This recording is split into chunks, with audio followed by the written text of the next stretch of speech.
Oke, kita akan memulai kejadian 8 hari ini, tapi sebelumnya kita akan berdoa, minta Tuhan pimpin. Oke. Bapa dalam surga, pada kesempatan pagi hari di Amerika, sore hari di Belanda, juga malam hari di Indonesia. Sekali lagi Tuhan, kami datang ke hadapan Tuhan, mengucap syukur berterima kasih atas pimpinan Tuhan, atas segala berkat yang Tuhan berikan buat kami. Terima kasih Tuhan, Tuhan sudah memberikan kami satu hari lagi, 1 minggu lagi, 2 minggu lagi, untuk bisa berkumpul kembali bersama-sama di tempat ini untuk belajar firman Tuhan. Tuhan buka hati kami, buka pikiran kami, supaya kami boleh menerima firman Tuhan dengan baik. Kami akan berbicara mengenai penciptaan Tuhan. Kami akan berbicara tentang siapa Engkau. Kami akan berbicara mengenal Engkau lebih dalam dan lebih baik. Terima kasih Tuhan, hamba-Mu tidak tahu apa-apa. Sekali lagi Tuhan, pakailah hamba-Mu, kuduskanlah hamba-Mu ini Tuhan, agar setiap kata-kata bukan berasal dari opini, tapi berasal dari perkataan Tuhan yang ada dalam hidupku ini. Terima kasih Bapak, kami siap dipakai. Di dalam nama Tuhan Yesus kami berdoa mengucap syukur. Amin. Oke, ini kita masuk dalam kejadian 8. Oke. Ya, kejadian 8. Bagi yang terlambat, maksudnya bukan terlambat, maksudnya yang apa bilangnya? Belum mengikuti 1, 2, 3, itu rekamannya ada di Yesus Spirit. Nanti tinggal minta aja rekamannya. Jadi bisa langsung ya. Ini bicara mengenai air bah surut. Jadi kejadian 7, bagaimana Tuhan menghukum dunia. Ya, Tuhan menghukum dunia. Sebentar. Tuhan menghukum dunia, apa namanya, dengan air bah. Jadi kalau kita melihat bahwa air itu ya di apa namanya, dianalogikan sebagai hukuman, judgment, ya, air, ya. Air itu sebagai hukuman. Ya, jadi apa namanya, kalau kita melihat melihat kata-kata air di dalam firman Tuhan itu artinya hukuman Tuhan. Ya. Jadi Tuhan menghukum manusia dengan air bah. Okay. Ada yang tahu hukuman Tuhan yang berikutnya? Karena Tuhan berkata Tuhan tidak akan menghukum manusia dengan air lagi, tapi Dia akan menghukum manusia dengan dengan satu lagi. Di akhir zaman Tuhan akan menghukum manusia dengan satu cara, yaitu dengan apa? Ada yang tahu? Ada yang tahu? Api. Api. Ada di mana ayatnya? Wahyu. Wahyu ada. Wahyu ada, tapi yang paling penting ada di di sini ya. Nah, gini. Ya, bentar.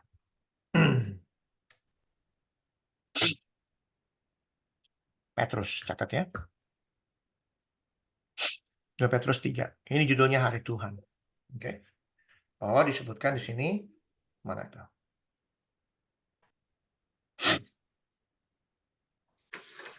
Tapi oleh firman itu juga langit dan bumi yang sekarang terpelihara dari api dan disimpan untuk hari penghakiman dan kebinasaan orang-orang fasik. Ya, ini jelas ya. Jadi ada api yang akan menghanguskan dunia. Oke. Kita akan mulai. Jadi air melambangkan bagaimana Tuhan menghukum manusia. Oke. Maka Allah mengingat Nuh.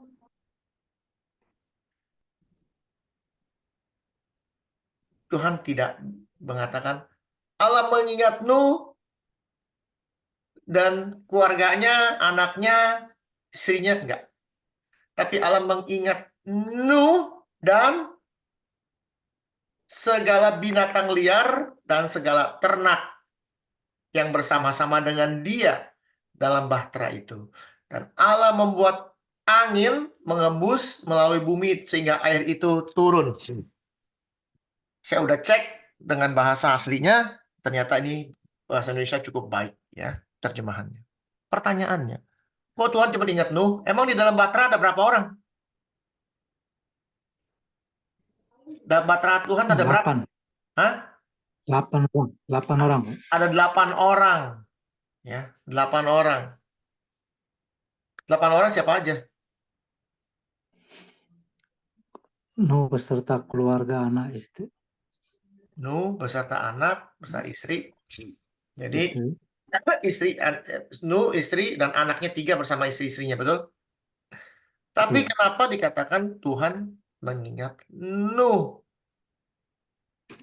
Nuh karena bergaul dengan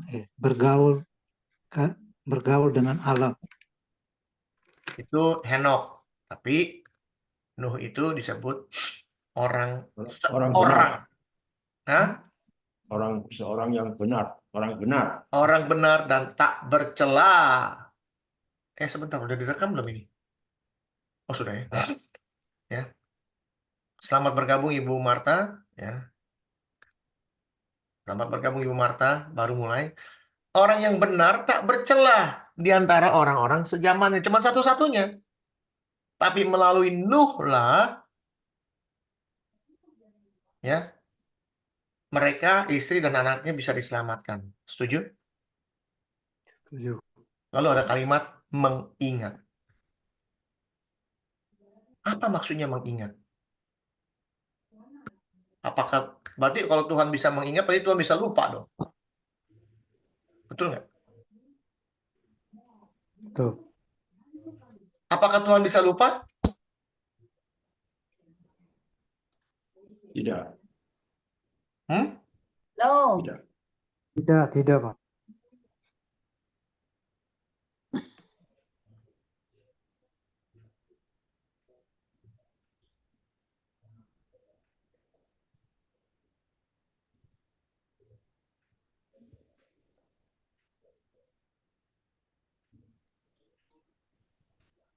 Jikalau seorang fasik bertobat dari segala dosa yang dilakukannya dan berpegang pada segala ketetapanku, Tuhan, serta melakukan keadilan dan kebenaran, ia pasti hidup.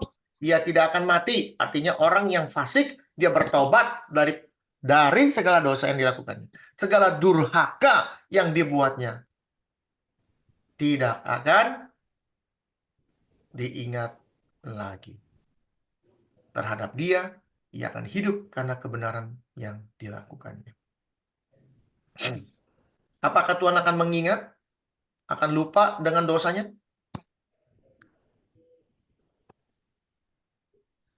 Tidak.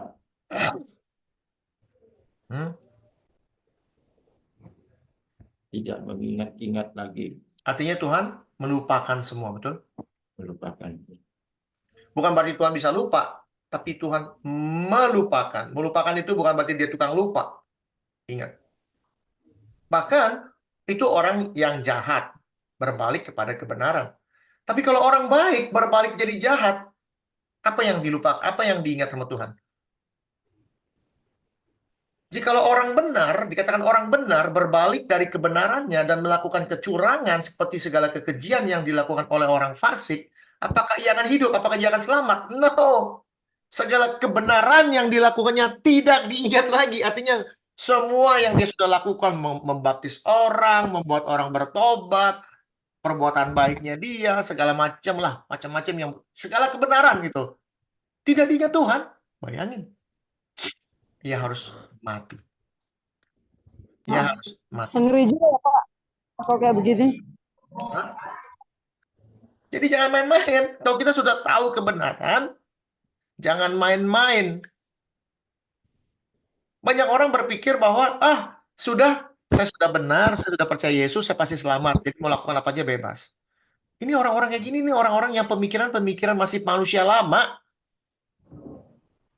Bukan manusia baru, manusia lama. Nggak sadar-sadar bahwa orang yang sudah benar, lalu berbalik, atau murtad lagi, kebaikannya tidak diingat Tuhan. Kebenarannya dilupain Tuhan, beneran. Dan dia harus mati, dikatakan. Dan ini sesuai dengan apa yang dikatakan Ibrani.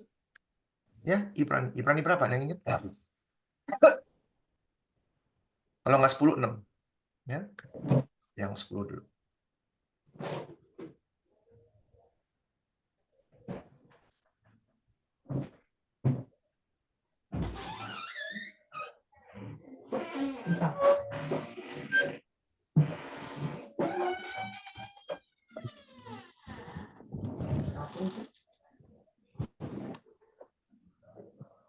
Bukan, tadi 6.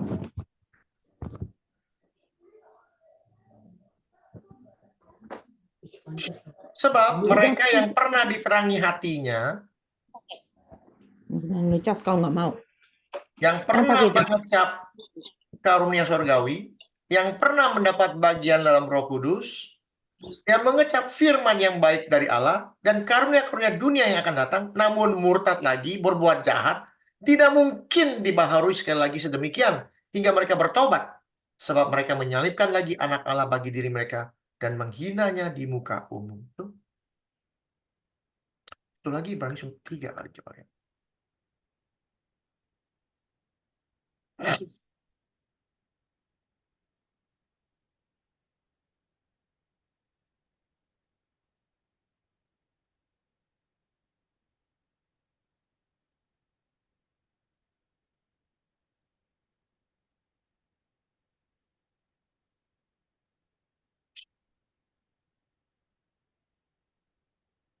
Baru tuh.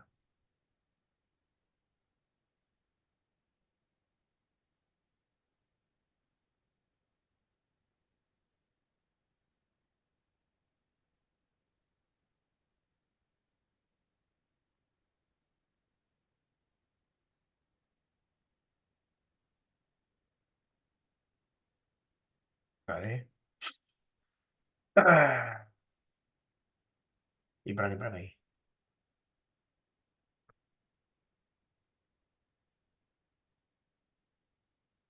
10 harusnya ya.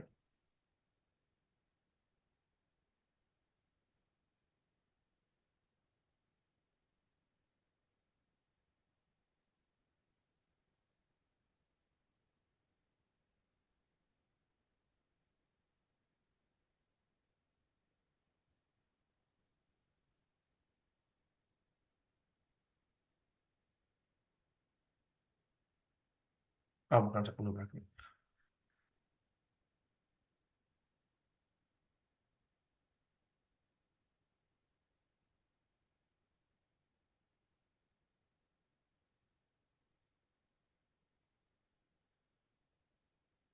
Anyway, pokoknya orang kalau sudah melakukan kebaikan lalu berbuat jahat, Tuhan tidak akan mengingat kebaikannya. Oke?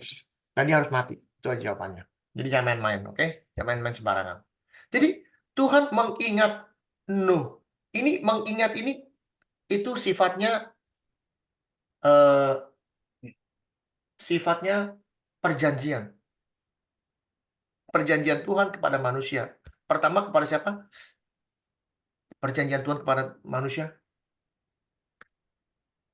Pertama kepada Adam. Ya, kita lihat. Dikatakan, Allah beranak cuculah, bertambah banyaklah, penuhilah bumi, takluklah itu, berkuasalah ikan burung-burung darat ini. Ya, lihatlah, aku memberikan kepadamu tumbuh-tumbuhan menjadi makananmu, tapi kepada binatang bumi, bla bla bla bla, aku berikan tumbuhan. Ini janji Tuhan kepada manusia. Dan dia tidak akan pernah lupa dengan janjinya dia. Ya, tidak akan pernah lupa dengan janjinya dia. Maka dikatakan Allah mengingat Nuh. Ya, dia bukan mengingat, oh, waktu ada air bah turun, mengapung-apung, Tuhan lupa. Ada manusia ternyata di situ. Bukan begitu maksudnya. Tapi Tuhan mengingat janjinya. Ya, janjinya itu kekal. Dulu, sekarang, dan selamanya. Itu kekal. Janjinya itu kepada manusia itu kekal. Ya, tidak pernah dia lupa. Bukan dia pelupa, tapi dia bisa melupakan kejahatan kita. Itulah Tuhan. Dan dia juga bisa melupakan kebenaran kita kalau kita jadi jahat. Jadi nggak main-main, dan sembarangan. Oke? Dan juga lucu, hanya Nuh dan binatang liar dan segala ternak. Ini ada 2 macam binatang, satu binatang liar, satu segala ternak. Ya. Jadi dibagi 2, ada binatang yang hidupnya liar di hutan, ada lagi yang ternak kayak sapi, kambing, domba dan sebagainya ya, apa bebek lah segala macam. Ini dipisahkan Tuhan supaya binatang-binatang ini bisa kita bisa tahu mana yang binatang liar, mana yang binatang ternak. Ya. Dan Allah, nah ini lucu. Dan Allah membuat angin mengembus melalui bumi sehingga air itu turun. Pernah nggak berpikir Tuhan memberikan air bah, satu dunia ketutup air, itu air bisa turun kemana?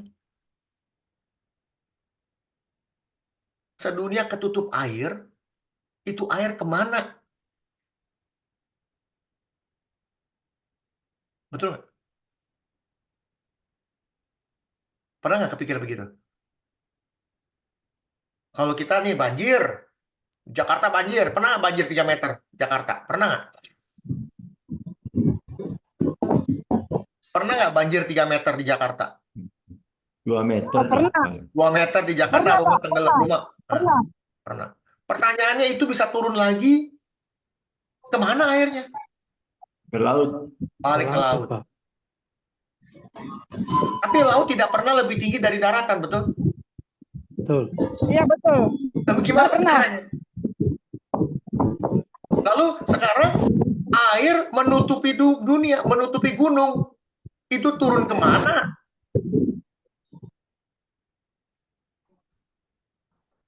Hah? Awan, menjadi awan. Loh, Tuhan turunin air dari atas loh, sampai ke bawah. Dari bawah keluar air juga. Diserang, Jadi dari bawah keluar diserang air, bumi, dari Pak. atas turun. Nah, tapi ada cara yang baik di sini, dikatakan angin mengembus dari bumi sehingga air itu turun. Ini kalimat angin ada nggak di dalam Alkitab di Kejadian? Ini nih kalau kita baca benar-benar nih, Kejadian 1 ya. Pada mulanya Allah menciptakan langit dan bumi, bumi belum berbentuk dan kosong, gelap gulita, menutupi samudra raya. Samudra raya ini air, betul? Betul. Jadi dunia seperti permulaan lagi, air semua. Air semua. Hmm. Lalu roh Allah melayang-layang di atas permukaan air. Ini kalimat roh Allah melayang-layang di atas permukaan air. Kalau bahasa aslinya, coba ya kita cek. Pakai bahasa apa ya?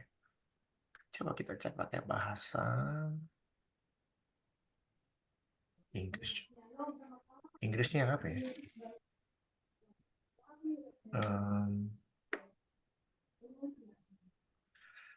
Jewish Bible. The Spirit of God, bukan. Saya maunya bukan The Spirit, Catholic Christian.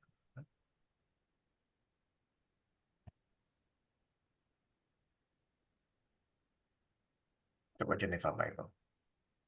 Tetap pakai Spirit of God. Ini saya ini pakai ini nih. Ini Talmud ini, ya. Ini tanah, ya. Alkitabnya orang Yahudi. Ini saya dikasih dari Israel. Saya dikasih dari Israel. Di sini disebut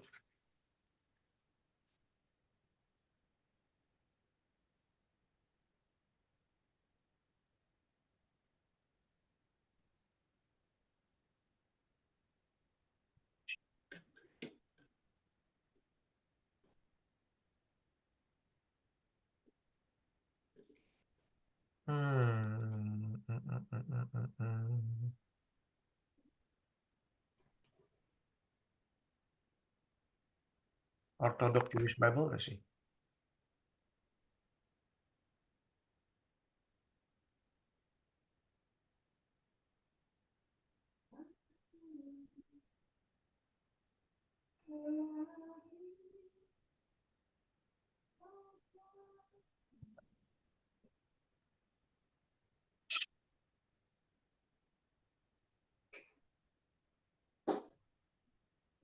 Ini penting sekali soalnya.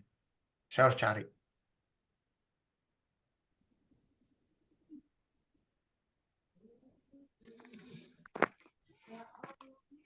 Semua bilangnya spirit, lucu ya. Ya, sebentar ya.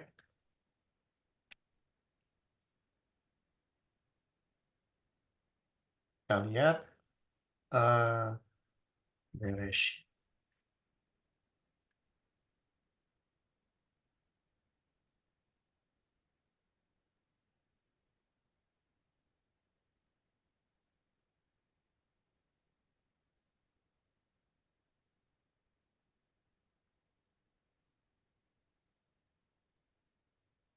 Lucu, dia pakai Bereshit nih pakai the spirit. Padahal di sini bilangnya angin loh, angin dari Tuhan. The wind. Ini the wind. Harusnya. Kenapa kok?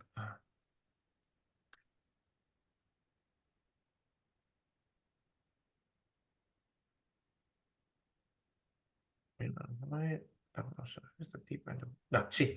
Ini dia nih. Ini yang benar. Ya. When God began to create heaven and earth being unformed and void, with darkness over the surface of the deep, and a wind from God. Lihat nggak? Ada kelihatan nggak?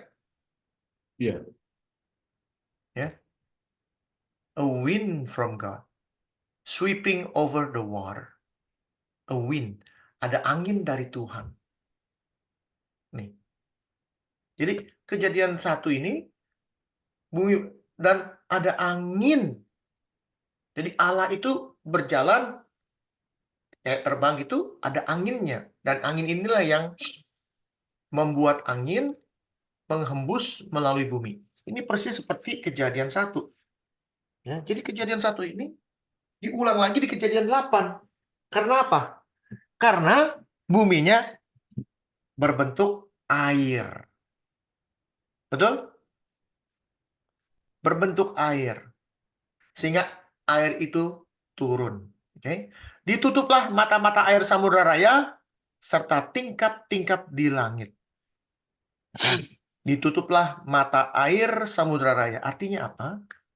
Di dalam bumi ini, di dalam laut itu ada samudra raya yang bisa dibuka Tuhan, mengeluarkan air yang banyak sekali sehingga menutupi bumi. Juga di atas langit ada tingkap, seperti kalau bahasa aslinya disebut window. Apa itu? Chambers. Apa ya? Pintu ya? Pintu. Jadi itu langit ada pintunya, bisa dibuka. Keluar air semua habis. Makanya dari air atas sama air nutupin bumi. Oke. Saya sih nggak perlu pikir aja, kok bisa begitu? Berarti di atas ada air. Ya, atas ini kita air. Banyak orang belajar air itu dari awan. Dari awan turun. Padahal ada air yang di atas. Sama seperti kejadian 1. Dikatakan, lihat nih, untuk memisah, jadilah cakrawala di tengah segala air untuk memisahkan air dari air. Jadi air, tadinya air semua dipisahkan. Jadi sehingga ada cakrawala. Cakrawala itu sesuatu yang di tengah-tengahnya. Atas air, bawah air. Oke, ini. Terjadi lagi di kejadian 8. Kalau kita baca baik-baiknya. Sehingga air itu turun, ditutup mata air samudra raya, serta tingkap-tingkap di langit, dan berhentilah hujan lebat dari langit. Oke. Dan semakin surutlah air itu dari muka bumi. Ya. Demikianlah berkurang air itu sesudah 150 hari. Oke. Jadi ini penciptaan pertama diulang kembali di kejadian 8. Dan semua ini dilakukan oleh Tuhan. Dan lucunya, kalimat 150 hari ini ada di kejadian 7 juga. Ya. Berkuasalah air itu di atas bumi 150 hari lamanya. 150 hari. 150 hari itu adalah 10 tambah 5 kali 5 bulan. Ya. Enggak. 10 tambah 5 kali 10. Betul nggak? 10 tambah 5 berapa? 15. 15 kali 10? Ya. 150. 50. Ya. Lucunya, 10 nih, 10. Yang namanya 10. Ya, saya kasih lihat. Yang namanya 10.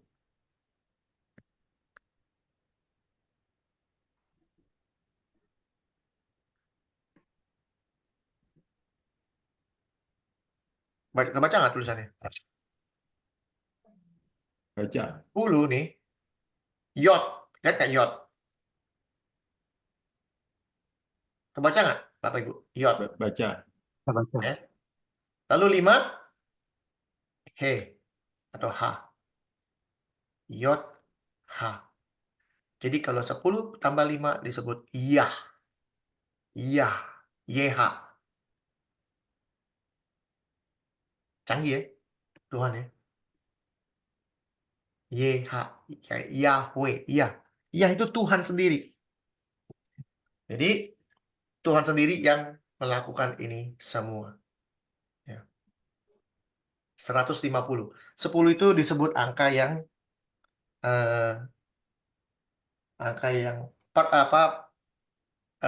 selesai gitu loh.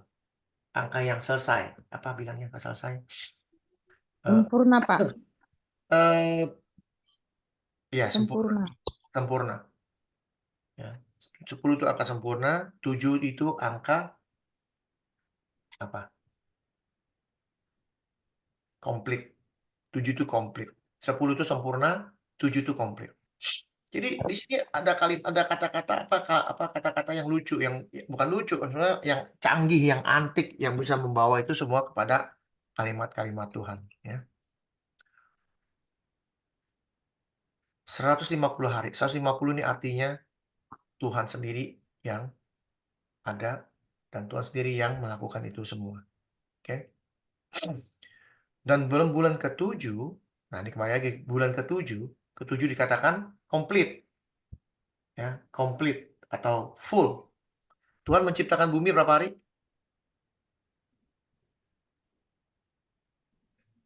Tuhan menciptakan bumi berapa hari? 6 hari. 7. 7. Ya. 7 hari Tuhan stop. Lalu Yesus di kayu salib mengucapkan ada berapa kata? 7. 7. Ada yang ingat apa aja? Elia, Elia, lama sabachthani. Oke, 1. Iya, aku haus. Aku haus. Oke, apa lagi? Sudah Dia selesai. Sudah Lalu. selesai. Oke, apa lagi? Oh ya, mission accomplished. Apa lagi? Ampunilah mereka karena mereka tidak tahu apa yang mereka Ampuni perbuat. mereka, betul. Apa lagi? 3 lagi. Allahku, kenapa kau tinggalkan aku? Ya, sudah tadi. Sudah. Sudah. Apa lagi? Elia, Elia, lama sabachthani. Ya, apa lagi? Morem, Pak. Ibu, inilah anakmu, betul? Ya. Betul? Ya. Ya, 5. Apa lagi? Hari ini juga kau bersamaku di Oh, Firdaus. itu yang malu kayak keren. 6. Atau lagi? Ya, atau lagi apa? Untuk Hendrik deh, bonus untuk kita. Oke.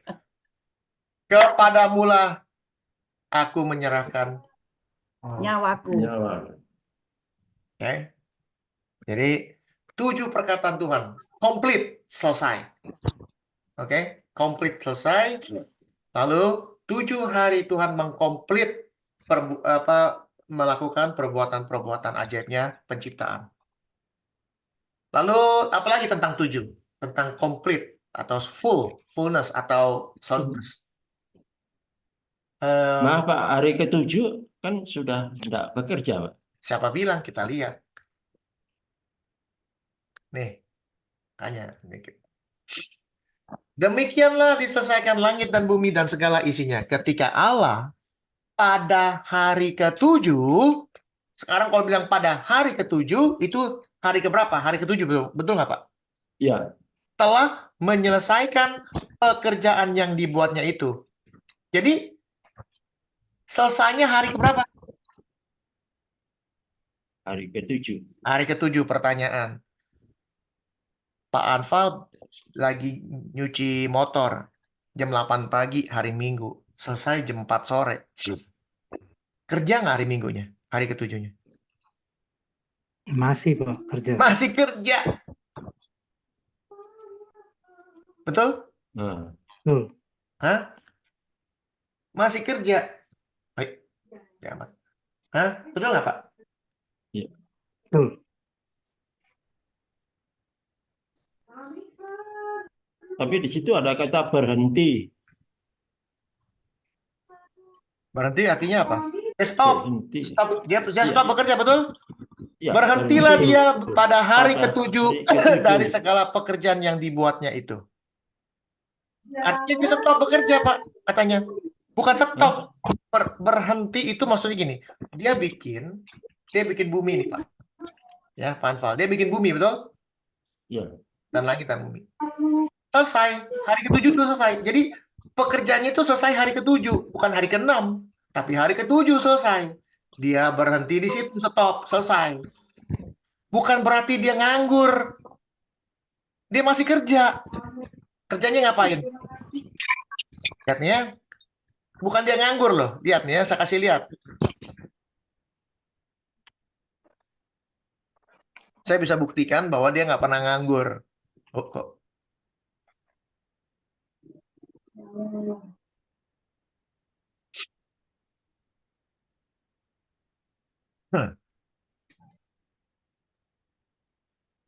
Jadi kita mesti ngerti ini. Penting. Panfal baca. Tetapi ia berkata kepada mereka, Bapakku bekerja sampai sekarang, maka aku pun bekerja juga. Bapakku bekerja sampai sekarang. Pernah nggak dia stop? Tidak. Tidak pernah dia stop. Dia berhenti. Dia berhenti pada hari ke-7, artinya pekerjaannya selesai hari ke-7, bukan hari ke-6. Jadi kalau misalnya dia kerjain hari ke-6, hari ke-7 itu terakhir dia bikin manusia selesai. Gitu. Bukan hari ke-7. Hari ke-7 itu selesai pembuatan. Ngerti, Pak ya? Iya. Lalu ada kata Allah. Lalu Allah memberkati. Memberkati itu kerja atau enggak? Kerja. Kerja, tetap kerja, Pak. Dia tidak pernah stop. Bisa bayangin kalau Tuhan stop kerja, Pak. Pak Alfa butuh doa, minta sesuatu, Tuhan bilang apa? Aduh, saya lagi istirahat. Repot nggak? Repot. Tuhan tidak pernah stop kerja. Ingat. Ya, dia tidak pernah stop kerja. Bapakku bekerja sampai sekarang, kata Kristus. Bagaimana caranya bisa ada matahari ngeliling? Bagaimana caranya itu yang namanya tuh apa namanya bunga-bunga di ladang bisa apa namanya? Bisa berbunga baik, katanya bagus ya. Matius ya. Matius berapa? Ada ingat? Ada ingat? Matius berapa? Ayat terkenal.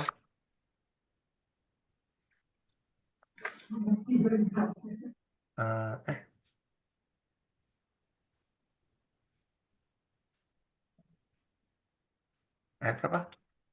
Matius berapa ya? Ada yang bisa bantu? Matius berapa ya? 15 ya?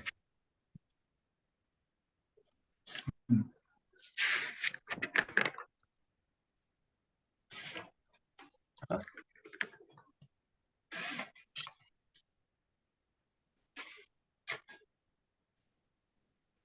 Matius 6. Matius 6 ayat 33. Betul ya? Nih. Dikatakan mana ini? Perhatikanlah bunga bakung di ladang yang tumbuh tanpa bekerja dan tanpa memintal. Namun aku berkata kepadamu, Salomo dalam segala kemegahannya pun tidak berpakaian seindah dari salah satu bunga itu. Jadi, jika demikian Allah mendandani rumput di ladang, kerja nggak nih? Kerja. Ya. Yang hari ini ada besok dibuang, tidakkah ia akan terlebih lagi mendandani kamu, hai orang-orang percaya? Betul? Tuhan bekerja terus. Jadi Tuhan bekerja terus. Oke, ingat tuh Pak. Tuhan bekerja terus. Jadi Tuhan bekerja 7 hari menciptakan bumi. 7 hari perkataan 7 perkataan Kristus. Ada lagi 7 statement tentang Kristus. Kristus memberitahu tentang dirinya. 7. Apa saja? Dan ingat? Nomor 1, akulah gembala yang baik. Nomor 2, Akulah pintu. akulah pintu. Nomor 3, Akulah jalan. Akulah jalan kebenaran dan hidup. Jalan kebenaran dan Ya. hidup. Terus yang keempat, Akulah terang. akulah terang. Yang kelima, Aku Alfa dan Omega. aku Alfa dan Omega. Enggak di situ. Coba yang lain. I am who I am. Bukan. Oh, Akulah air hidup. Oh, oh ya, Akulah garam. roti. Akulah roti. Akulah Akulah roti. akulah roti. Satu lagi Roti terakhir. hidup. Oke, terus Akulah anggur. pokok anggur. Pokok anggur. 7 statement yang ada di akulah Alfa dan Omega itu ada di Wahyu, tapi 7 statement yang ada di Injil. 7 angka full, lengkap. Jadi banyak sekali, ya. Jadi angka 7 itu menyempurna, itu kalimat sempurna, oke? Jadi dalam bulan yang ke-7, pada hari yang ke-17, terkandaslah Batra itu pada pegunungan Ararat. Lihat. Ya, lengkap. Sesudah 150 hari Tuhan melayang-layang, meniup angin sehingga turun airnya. Lalu kandaslah dia di atas pegunungan Ararat. Di sini kandas ini bukan berarti gunungnya masih kelihatan, dia cuma nyangkut, gunungnya belum kelihatan. Setuju? Iya. Artinya apa? Ararat itu bahasa apa, Pak? Dari bahasa mana? Ararat bahasa sana kali, bahasa Ibrani kali ya. Pegunungan Ararat. Sudah ada Ibrani, Pak ya? Bukan sebuah ada kejadian ini kan yang menulis kan Musa. Oh iya. Musa kan cuma ceritain aja di kandas pegunungan Ararat. Oke? Kandaslah Batra itu pada pegunungan Ararat. Jadi artinya apa? Stop. Diposisikan. Jadi stop, selesai. Bulan yang ke-7 selesai, dia stop. Katanya 7 itu komplit, selesai. Komplit. Maka dia stop di sana. Jadi tadinya terapung-apung, sekarang stop. Posisi. Artinya posisinya ini ada di pegunungan Ararat. Bukan di gunung Ararat, tapi di pegunungan Ararat. Artinya contoh. Pegunungan apa yang banyak gunung-gunung ya kira-kira? Pegunungan apa bilangnya? Pegunungan apa di Indonesia yang bisa diingat orang? Kayak Rocky Mountain di Amerika. Rocky Mountains. Pegunungan Rocky Mountain. Gunungnya banyak. Yang mana nggak tahu. Betul? Ya. Pegunungan. Bukan di gunung Ararat, tapi di pegunungan Ararat. Namanya gunung yang banyak, tapi di pegunungan Ararat. Dia di stop satu posisi. Dalam hidup kita punya posisi yang Tuhan tetapkan. Ya. Dalam hidup kita ini, kita masuk, ini yang namanya judgment atau hukuman Tuhan, mendorong kita kepada satu posisi. Posisi apa? Kita mau tahu posisi apa? Posisi kita memulai hidup baru kita. Betul? Sama Betul. seperti perahu ini. Perahu ini didorong oleh hukuman Tuhan, air. Tapi hukuman Tuhan akan stop, diberikan posisi satu, di mana Tuhan memberikan kesempatan untuk membuka lembaran baru dalam hidup. Ini cerita tentang Nuh yang bisa kita pakai dalam aplikasi hari-hari.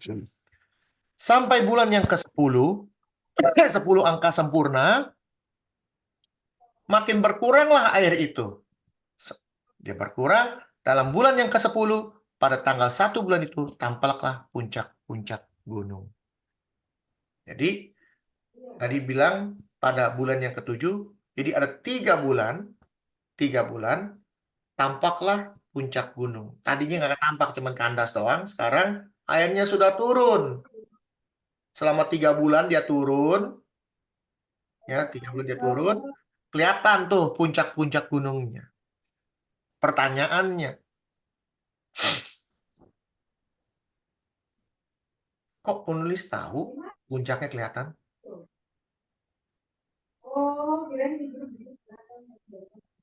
Kok bisa tahu? Penulis bisa tahu kok puncaknya kelihatan. Pasti ada yang lihat dong. Betul nggak? Misalnya nih, Pak Magen nulis.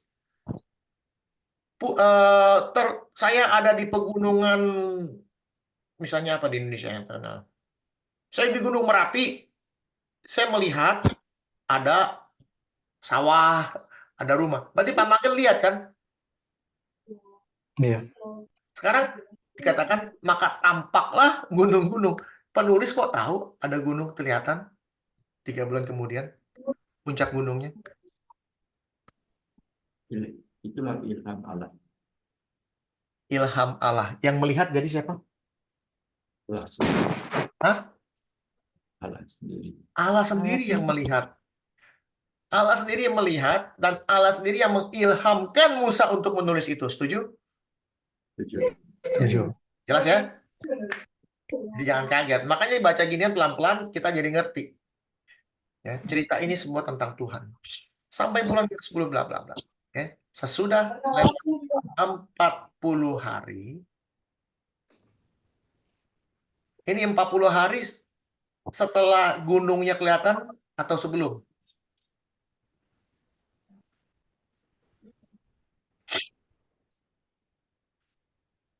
Setelah gunungnya kelihatan atau sebelum? Setelah. Setelah puncak gunung kelihatan, maka dia tunggu 40 hari lagi. Baru Nuh membuka tingkap yang dibuatnya pada bahtera itu. Betul? Betul. Ya. 40 hari. Kalau kita bicara angka 40, ini bicara apa nih? Puasa, Pak. Puasa nomor 1. Nomor 2 apa? Berapa lama bangsa Israel di padang Oh gurun? ya, Padang gurun. pada 40 tahun. 40 tahun. Ya, keliling. 40 tahun. Angka 40 ini melambangkan apa? Dari kegelapan akan ada sukacita dan harapan. Betul? Ini bicara Betul. 40 hari di dalam bahtera. Manusia tidak boleh tinggal di bahtera terus. Kita tidak boleh tinggal di dalam manusia lama. Bahtera itu melambangkan apa? Manusia lama. Manusia lama. Kita harus keluar dari bahtera itu. Karena apa? Bahtera itu tentu Tuhan yang bikin. Oke? Lihat nih. Kalimat maka Nuh membuka tingkap yang dibuatnya pada bahtera itu. Yang dibuatnya. Sekarang sebelum kejadian 8, kita semua tahu nggak kalau Nuh yang bikin perahu itu? Iya. Kita tahu. Tapi kenapa disebut lagi yang dibuatnya?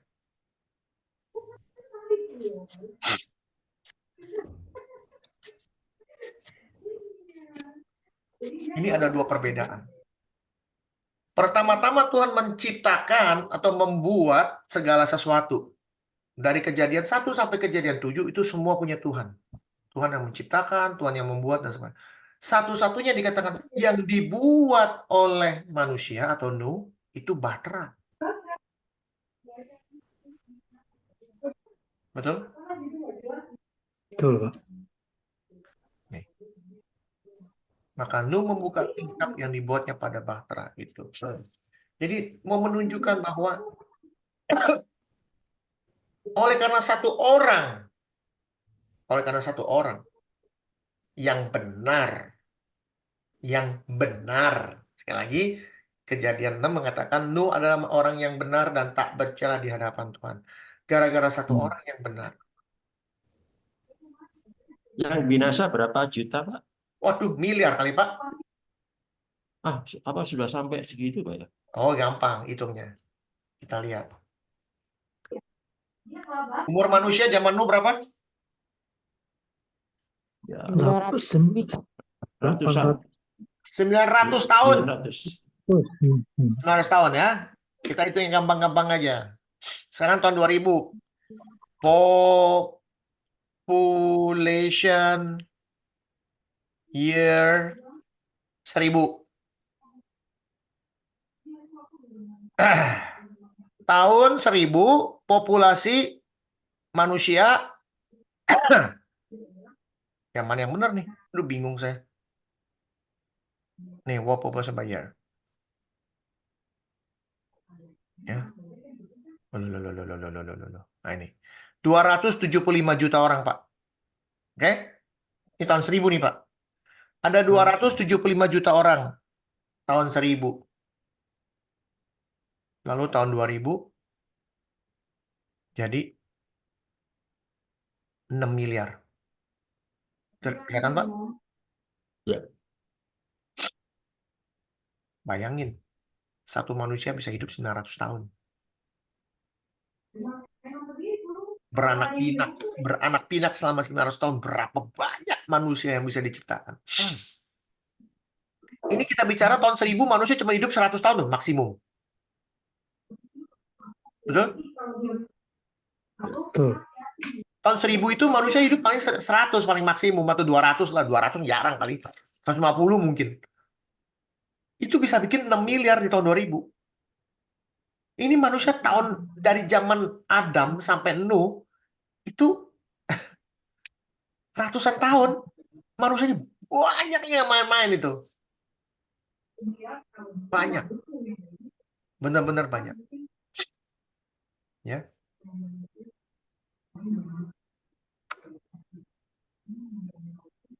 Ketika manusia itu mulai bertambah banyak jumlahnya di mana? Pak Bumi. Muka bumi. Bukan di Jakarta, bukan di Bali. Di muka bumi. Bayangin seberapa gede bumi. Penuh manusia. Banyak sekali, Pak. Main-main, Pak. Banyak sekali. Ya. Jadi, oleh karena kebenaran satu orang, sedunia diselamatkan. Loh, kok bisa, Pak? Ya iya dong. Yang hidup cuma 8 orang. Nuh yang paling benar. 7 orang dianggap nggak benar, tapi oleh karena Nuh dianggap benar sama Tuhan. Plus binatang-binatang itu semua sedunia itu. Betul? Betul. Dan oleh karena Kristus yang benar, dia menyelamatkan sedunia. Betul? Betul. Yesus mati untuk siapa? Yesus mati. Yesus menyerahkan nyawanya untuk siapa? Untuk kita. Untuk kita. Kita ini siapa? Sedunia bukan?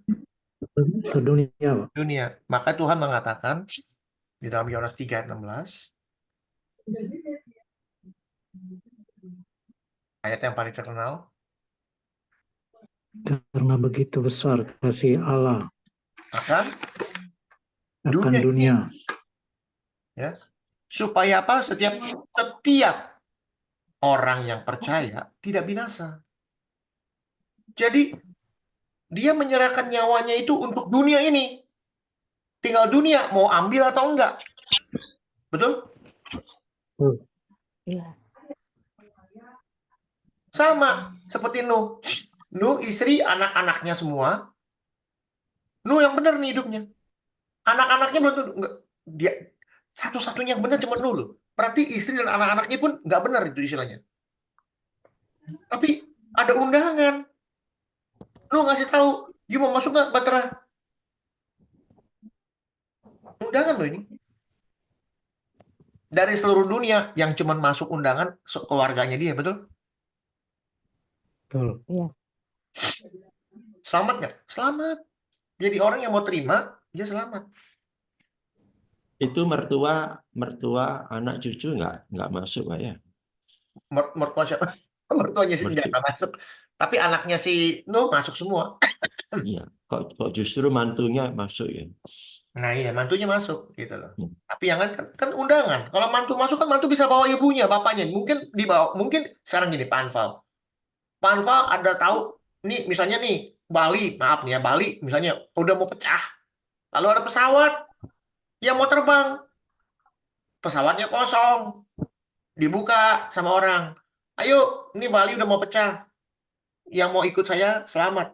Pak Anfal, saya pergi dulu sendiri. Enggak kan? Pak Anfal bilang, mau ajak istri nggak? Iya. Ajak istri, ajak anak nggak? Iya, Ajak. Sekarang kalau mertuanya masih hidup, diajak nggak? dia aja. Diajak. Masalahnya ada yang ikut, ada yang mau ikut atau enggak kan? Iya. Nah, kira-kira gitu. Ingat ya. Jadi gitu ceritanya. Oke? Jadi oleh karena satu orang diselamatkanlah semua. Maka ini kalimat yang dibuatnya pada Bahtera itu. Yang jadi ada posisi di mana kita siap untuk membuka lembaran hidup baru. Lalu ia melepaskan seekor burung gagak. Dan burung itu terbang pergi, pulang pergi. Sampai air itu menjadi kering di atas bumi. Bayangin. Yang dilepas nomor 1 adalah seekor burung gagak. Kenapa? Kenapa nggak burung bango? Atau burung cicorowo? Atau burung apa? Burung Sebagai perkutut? kompas. Hah? Sebagai kompas, berfungsi sebagai kompas. Oke, coba kasih tahu saya. Maksudnya kompas di situ burung gagak kompasnya apa? Mata. Iya, mata ya pasti. Tapi itu jawaban benar sebenarnya sebagai kompas.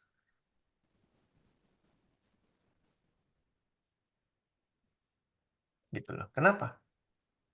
Sebab itu burung gagak kan melambangkan kedagingan, Pak. Yaitu analogi secara spiritual bisa. Ya, kita bicara mengenai fakta. Kenapa Nuh melepaskan burung gagak?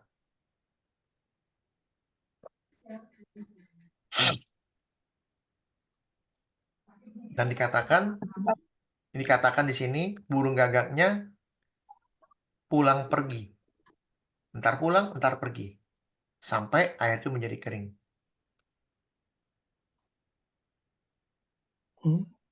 Burung gagaknya nggak punya tumpuan, Pak, untuk berhenti. Itu burung merpati, Pak. Burung gagak itu, dia kalau terbang, dia hinggap di atas dahan masih bisa. Kakinya bisa hinggap di dahan. Burung Pertanyaannya, gagak itu warnanya hitam, Pak. betul, warnanya hitam. Ada yang putih sih kalau dicat. Dia bisa, kakinya itu bisa, Kalau kakinya bisa kalau jatuh. kalau menurut perdukunan itu paling laris deh, Pak, burung Iya. gagak. Jadi dia, apa namanya, kakinya bisa tempel di, kakinya itu bisa begini. Ya. Pulang pergi. Pertanyaannya, burung gagak makan apa? Daging. Makan daging. Bisa bayangin nggak? Waktu dunia ditenggelamkan oleh air, itu yang mati ngambang Daging banyak nggak? Bangkai-bangkai banyak nggak? banyak. Banyak, Pak. Banyak ya. Jadi Banyak. burung itu bisa hinggap di mana aja, dia bisa makan. Dia pulang pergi. Jadi airnya sampai surut dikatakan. Memang itu sebagai kompas. Jadi ancient civilization atau apa namanya, peradaban kuno memakai dua burung ini kalau dalam apa namanya, dalam berlayar itu dibawa dua burung ini dipakai, selalu dibawa. Zaman dulu ancient civilization dia selalu bawa ini. Pertama dilepas burung gagak. Kenapa? Burung gagak sama burung apa? Burung gagak sama burung apa, Pak, yang bawa? Burung gagak dan burung dara, burung merpati. Oh, gitu. Iya. Oh, kayak Untuk apa? Untuk navigasi. Yang satu burung gagak terbang, kalau dia bolak-balik nggak bawa apa-apa, orang tahu bahwa ini burung gagak ada makanan, tapi yang namanya daratan masih jauh sekali. Nah, pada saat sudah mau dekat dengan daratan, dia lepas burung dara. Burung dara itu nggak bisa hinggap di apa namanya, di dahan kakinya. Dia mesti main di darat. Burung dara itu mainnya di darat, yang datar. Dia jalan sifatnya. Burung apa? Burung merpati. Gitu. Jadi kalau orang lihat burung dara itu bawa pulang apa, nah orang tahu. Atau burung dara merpatinya nggak balik-balik, daratan sudah dekat. Oke? Ngerti ya? Itu secara ilmu berlayar. Kemudian dilepaskannya seekor burung merpati untuk melihat apakah air itu telah berkurang dari muka bumi. kalau burung gagak sampai air itu menjadi kering di atas bumi, yang satu berkurang di atas muka bumi. Itu bedanya. Oke.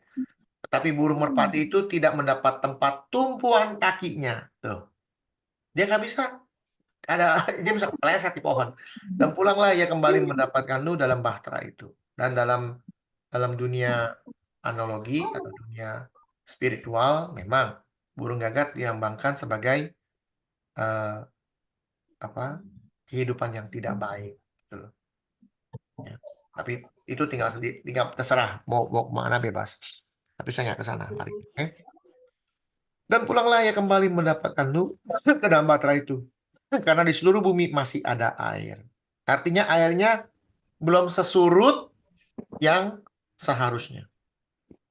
Lalu Nu mengulurkan tangannya, ditangkapnya burung itu dan dibawanya masuk ke dalam bahtera. Ia menunggu 7 hari lagi. 40 hari dia kerjain, lempar burung, lempar segala macam. Ya tunggu 7 hari, yaitu hari yang Iya, dia juga komplit, pas. Dilepaskannya pula burung merpati itu dari bahtera. Menjelang waktu senja, pulanglah burung merpati itu mendapatkan Nu, dan pada paruhnya di bawah selai daun zaitun yang segar. Dari situ kita bisa tahu pohon zaitun adalah pohon yang pendek. Oke, dan burung merpati bisa membawa itu, berarti daratan sudah. Dari situlah diketahui Nu bahwa air telah berkurang di atas bumi. Selanjutnya, ditunggunya pula 7 hari lagi, dilepaskan burung itu, tapi burung itu tidak kembali lagi kepadanya. Jadi, kenapa 7 hari? 7 hari, 7 hari. 7 hari melambangkan, apa tadi dikatakan? Komplit, fullness, komplit. Ya. Sempurna, Pak. Sempurna. Angka 7 angka sempurna, angkanya Tuhan. Oke. Dalam tahun ke-601 dalam bulan pertama, pada tanggal 1 bulan itu, sudahlah kering air di atas bumi. Ya, di sini bukan berarti airnya habis. Laut masih ada.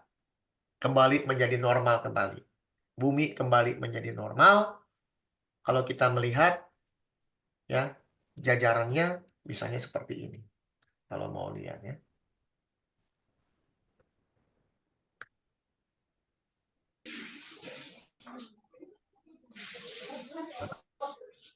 Saya ada ambil gambar sedikit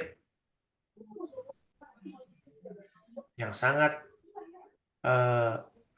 membantu melihat bagaimana, ya, lihat nih ya, bentar. Saya ambil di sini. Aduh. Oh, hilang.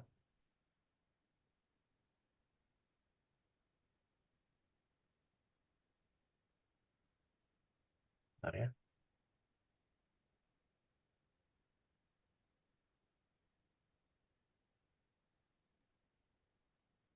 Dan ini sangat menarik sekali buat saya. Bentar. Saya ambil fotonya dulu. Bentar ya. Perbandingannya. Bagus sekali ini.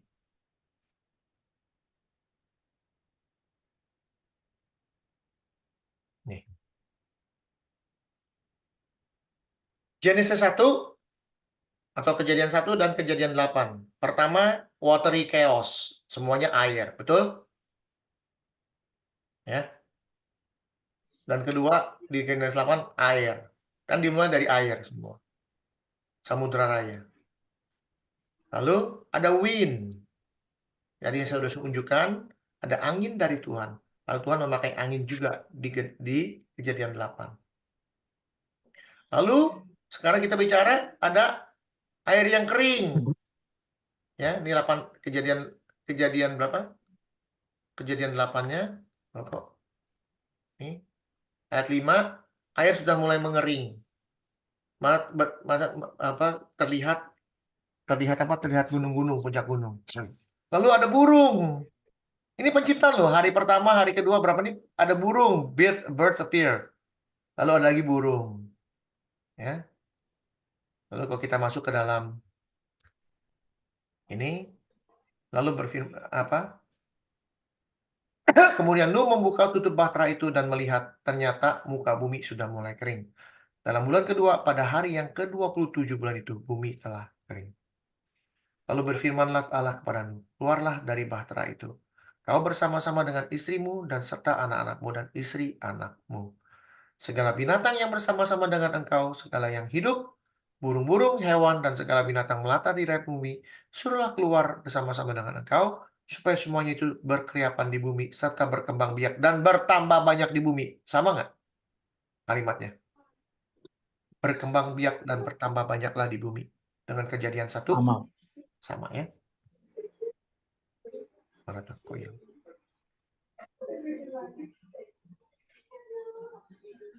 Mana tuh? Oh.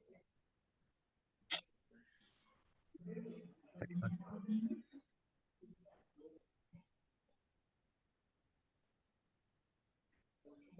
Mana ya? Oh hilang?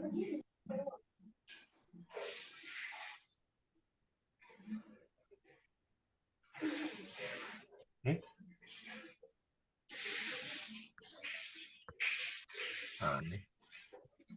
Lari kemana gambarnya? Oh ini dia. Ini ya. Manusia dan binatang keluar. Oke. Lalu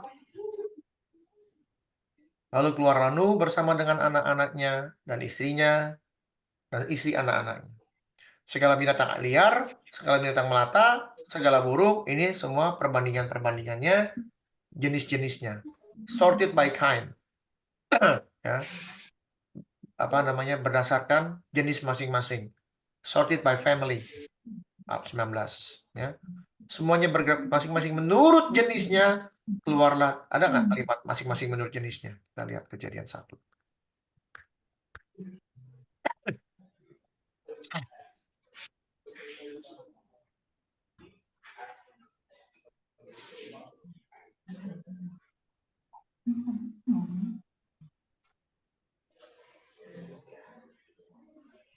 Segala jenis makhluk yang hidup, lalu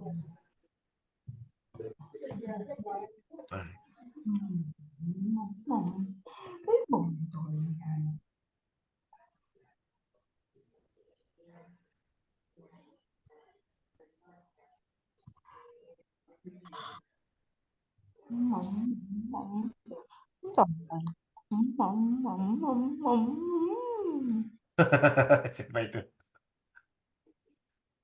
Oke. Beranak cuculah dan tambah banyak, penuhlah bumi, bla bla bla bla. Oke. Jadi ini kalau kita lihat bagus sekali perbandingannya antara Kejadian 1 dengan Kejadian 8, dan ini 7 hari terjadinya. Oke. Semua angka 7. Oke, kita lanjut. Lalu Nuh mendirikan mezbah bagi Tuhan. Ya.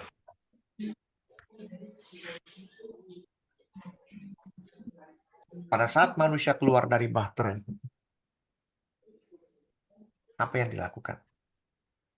Kalau kita nih pergi jalan-jalan, naik pesawatnya kayak saya dari Jakarta ke Indonesia.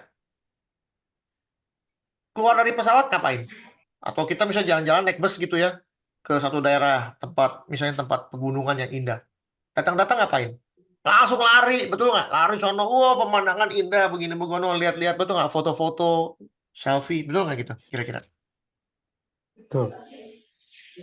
Ada nggak yang keluar dari mobil, keluar itu turun, lalu mengucap syukur sama Tuhan, berdiam diri selama 5 menit, mengucap syukur kepada Tuhan atas segala sesuatu yang Tuhan berikan? Ada nggak yang begitu?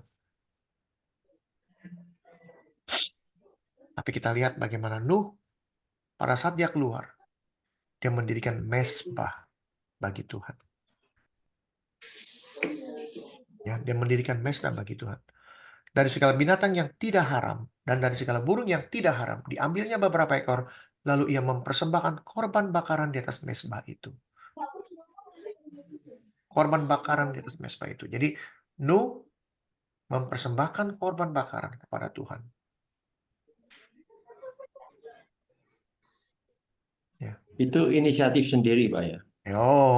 Pertanyaan yang bagus sekali, Pak. Jadi saya tunggu-tunggu pertanyaan itu. Itu inisiatif sendiri. Lihat ya, kita lihat apakah itu inisiatif sendiri, kita lihat. Ketika Tuhan mencium persembahan yang harum itu, berfirmanlah Tuhan dalam hatinya, aku tidak akan mengutuk bumi ini lagi karena manusia. Siapa di sini? Nuh, Nuh. Nuh. Sekalipun yang ditimbulkan hatinya adalah jahat dari sejak kecilnya, aku tidak akan membinasakan lagi segala yang hidup seperti yang telah kulakukan. Tuhan mencium persembahan yang harum itu. Apakah Tuhan mencium bau-baunya itu atau caranya apa? Nuh mempersembahkan korban itu. Mana yang harum? Ya. Itu pertanyaan Yang dari terakhir. Pak Anto itu yang dahsyat. Itu ada di dalam Roma 12. Baca deh, Pak.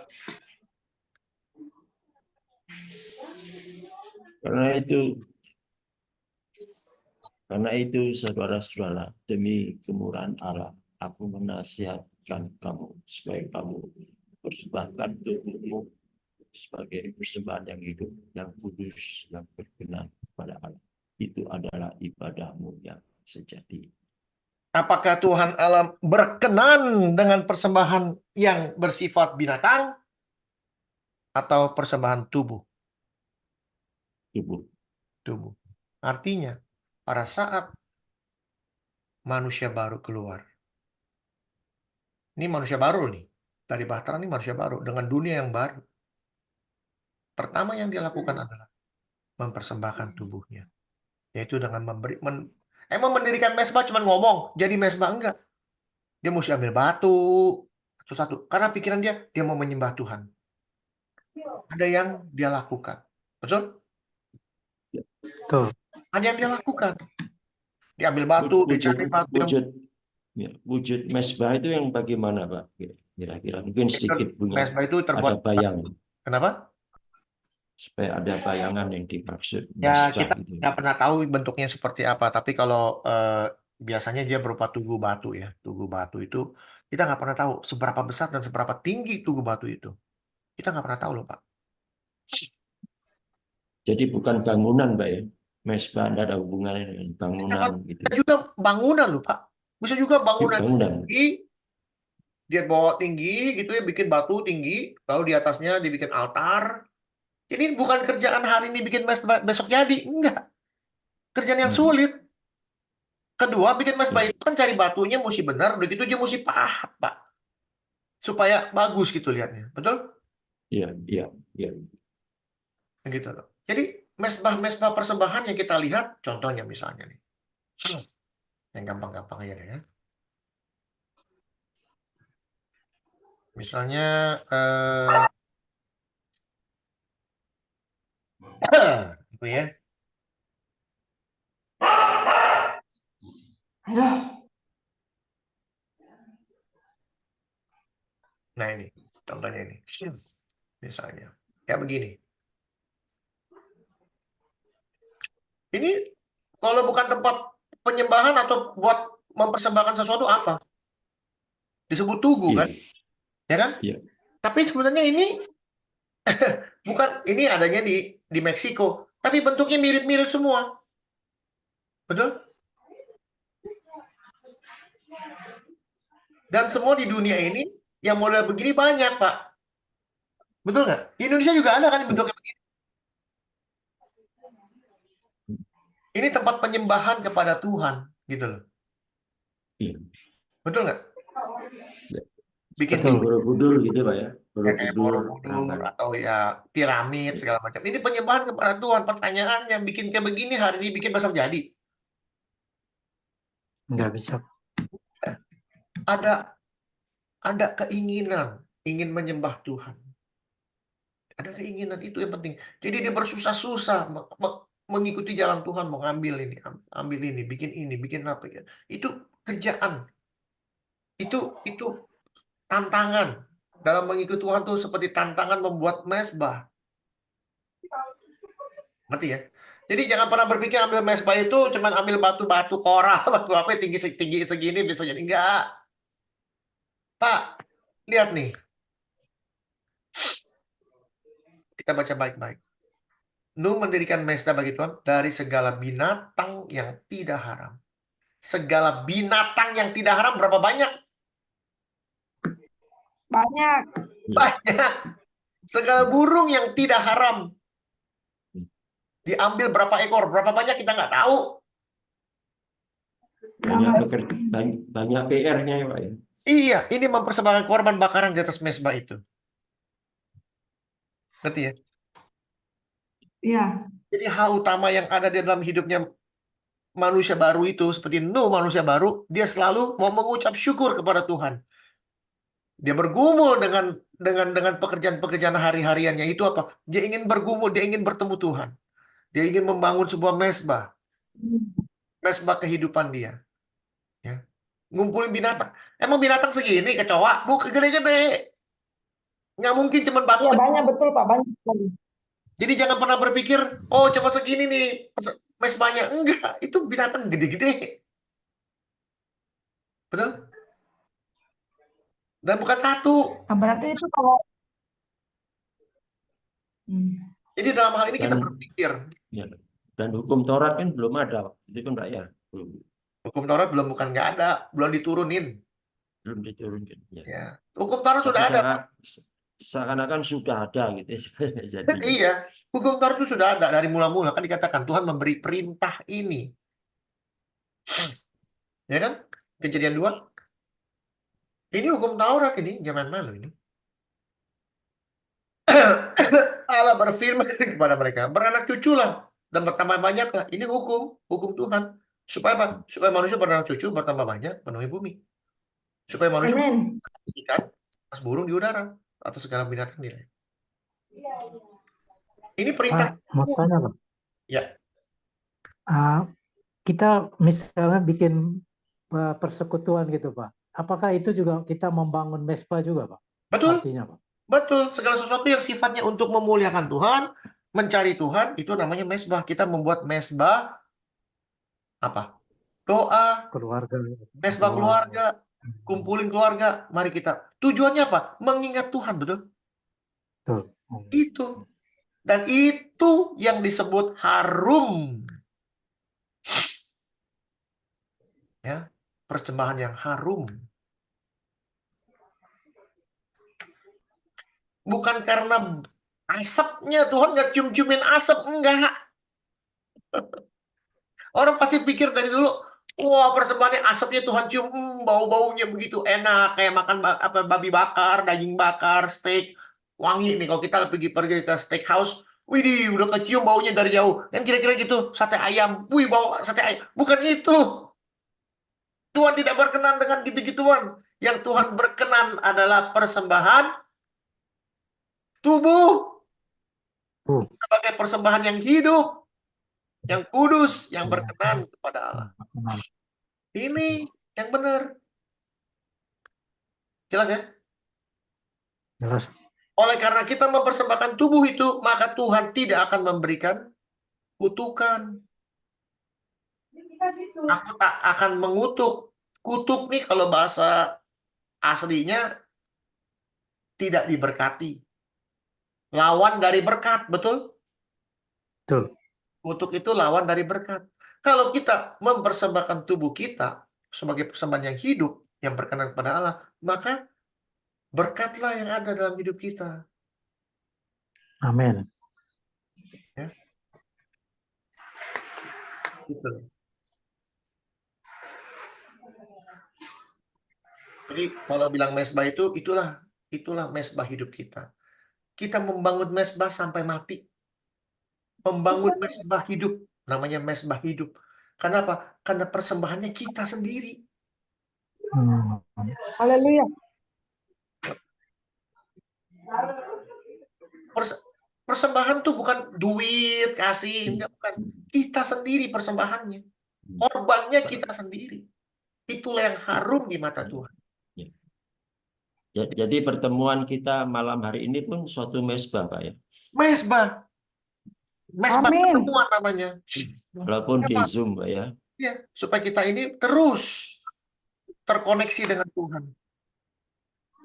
Pak, bayangin Pak, Pak Anfal deh Mas Ojo. Amin. Pak Anfal ikut Zoom udah berapa lama udah? Baik FF maupun ini. Hmm.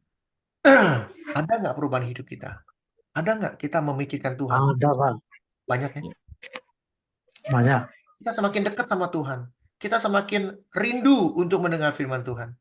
Kita semakin mau mengenal Dia. Bahkan dalam perjalanan hidup kita, walaupun ketemu seminggu sekali, kita jadi was-was.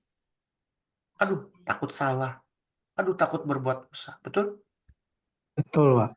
Itu yang saya rasakan dalam hidup saya. Mau berbuat dosa itu takut banget. Takut. Karena sudah mengerti firman Tuhan dengan baik. Itulah manusia baru. Karena apa? Karena kita membangun mazbah pribadi. Mazbah ini kan korbannya saya sendiri, persembahannya saya sendiri. Betul. Maka Nuh, cerita ini, ini binatang banyak, bukan satu. Bahkan dia bikin mazbah yang besar gitu loh. Ya. Lalu Tuhan memberikan apa lagi? Nah, Tuhan memberikan apa? Berkatnya itu apa? Selama bumi masih ada, sampai sekarang masih ada nggak? Masih. Ada. Tak akan berhenti musim menabur dan menuai. Tak akan berhenti musim menabur dan menuai. Di negara-negara Amin. miskin banyak sekali kering, nggak bisa menuai. Tapi negara lain ada yang menuai. Betul? Dan negara Betul. lain itu yang miskin. Tuhan tidak pernah salah. Selama bumi masih ada, dikatakan. Dan apa? Dingin dan panas masih ada. Masih sampai hari ini musim dingin, masih musim panas masih banyak. Oh, ini apa namanya? Yang lagi terkenal sekarang, apa namanya? Global warming ya bilangnya. Ya, global warning, Pak. Warning. Jangan khawatir, global warming bukan panas semua, ada dinginnya. Tuhan tidak akan pernah menghukum manusia panas. Nggak ada dinginnya, ada hujan. Sebutkan kemarau dan hujan. Ada musim kemarau dan musim hujan. Ada siang dan ada malam. Selama bumi masih ada, dikatakan. Ini janji Tuhan. Aku tidak akan membinasakan lagi segala yang hidup seperti yang telah kulakukan. Tapi Tuhan punya waktu, yaitu untuk kita semua bertobat. Karena apa? Dikatakan pada harinya Tuhan. Mereka sengaja tidak mau tahu bahwa firman Allah, langit telah ada sejak dahulu, dan juga bumi yang berasal dari air dan oleh air, dan bahwa oleh air itu bumi yang dahulu telah binasa, dimusnahkan oleh air bah. Tapi oleh firman itu juga, langit dan bumi yang sekarang terpelihara dari Api. dan api ini disimpan untuk hari penghakiman dan kebinasaan orang-orang fasik. Oke? Tuhan tidak lalai menepati janjinya. Dari hari Amin. dari hari pertama Tuhan berjanji, Dia tidak pernah lalai. Dia tak pernah gagal. Dia tak pernah lalai, ya. Sekalipun ada orang yang menganggapnya sebagai kelalaian, tapi Ia sabar terhadap kamu. Karena Ia menghendaki supaya jangan ada yang binasa, melainkan supaya semua orang berbalik dan bertobat. Ya. Pada hari itu, tapi hari Tuhan akan tiba seperti pencuri. Pada hari itu langit dan akan lenyap, gemuruh dahsyat, unsur-unsur dunia akan hangus dalam nyala api, dan bumi dan segala yang ada di atasnya akan hilang lenyap. Jadi segala sesuatu yang ini akan hancur demikian rupa, betapa suci dan salehnya kamu harus hidup. Oke? Jadi cerita dari Nuh ini bicara bagaimana penciptaan mula-mula terulang kembali, dan oleh karena satu orang benar, dunia ini diselamatkan. Dan oleh karena Kristus satu orang yang tidak ada dosanya, Dia memberikan nyawanya untuk kita yang berdosa ini. Ingat, kita bukan lahir berdosa. kita yang berdosa artinya kita yang sudah pernah berbuat dosa, ya, hidup zaman dulu, manusia lama, dikembalikan menjadi manusia baru di dalam Kristus yang tidak berdosa. Sekali lagi saya katakan, Kristus yang tidak ada dosanya, memberikan nyawanya kepada kita yang berdosa ini, artinya yang pernah berbuat dosa dulu, manusia lama, diubah pemikirannya, diubah hidupnya, menerima Kristus dalam hidupnya. Menerima Kristus itu bukan berarti Roh Kudus kita masukin dalam hati kita, dalam ini gitu, bukan. Bagaimana caranya kita bisa ada Kristus dalam hati kita? Bagaimana caranya Roh Kudus bisa ada di dalam hati kita? Ada yang tahu caranya gimana?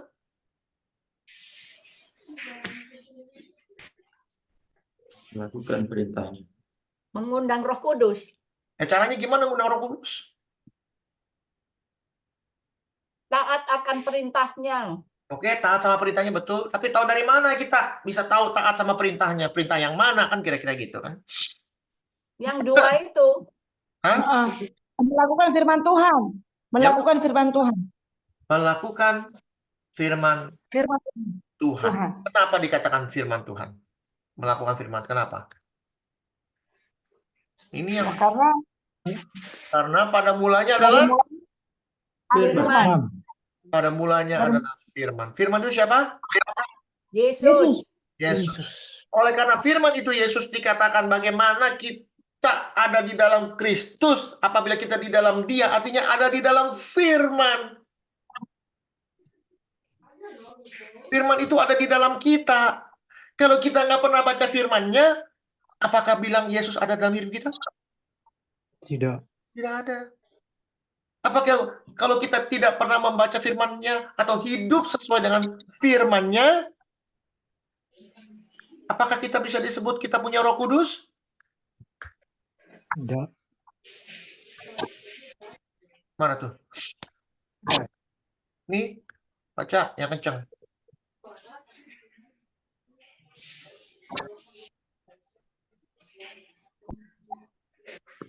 Tuh. Tetapi hendaklah kamu menjadi pelaku firman dan bukan pendengar. Cuma dengar-dengar doang percuma.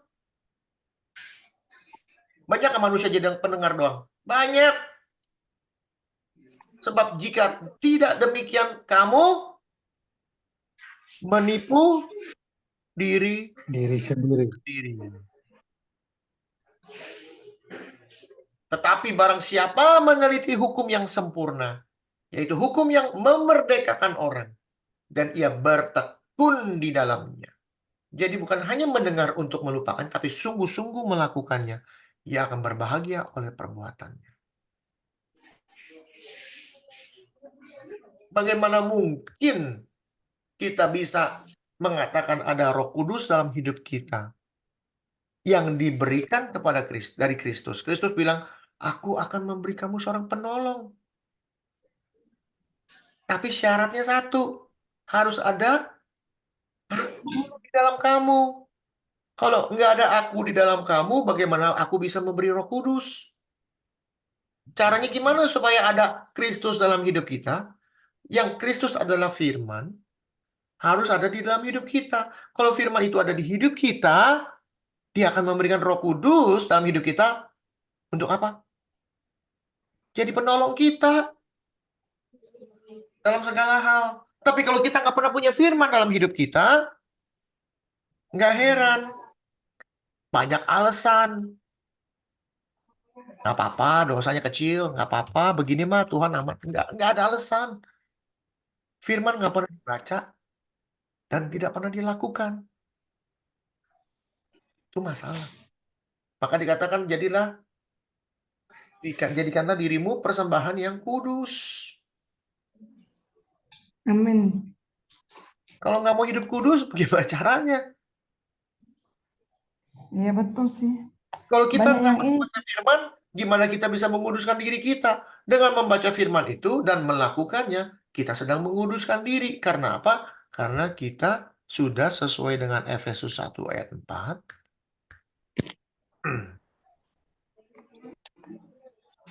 Dikatakan, sebab di dalam Dia, di dalam Kristus, Allah telah memilih kita sebelum dunia dijadikan, supaya kita kudus, tak bercacat di hadapannya. Gitu loh. Jadi bagaimana caranya kita bisa kudus? Yaitu dengan membaca firman-Nya dan melakukannya, menjadi pelakunya. Kalau kita bilang aku orang Kristen tapi hidupnya nggak benar,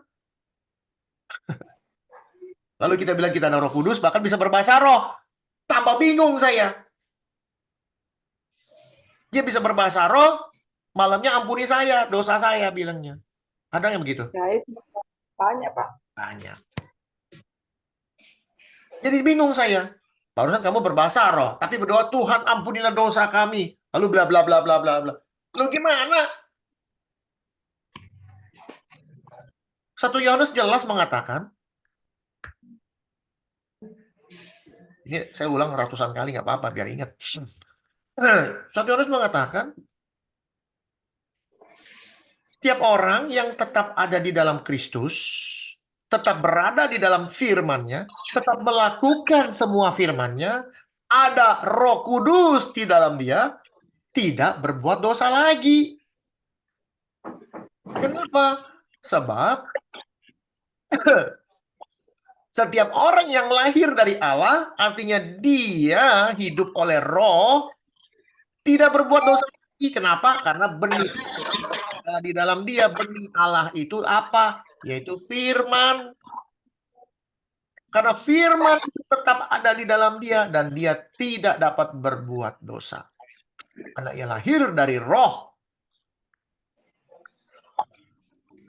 Lahir dari roh. Ada di mana lahir dari roh?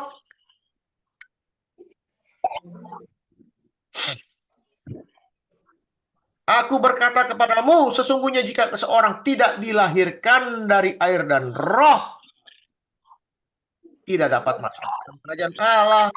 Apa yang dilahirkan dari daging adalah daging, dan apa yang dilahirkan dari roh adalah roh. Rohnya huruf besar.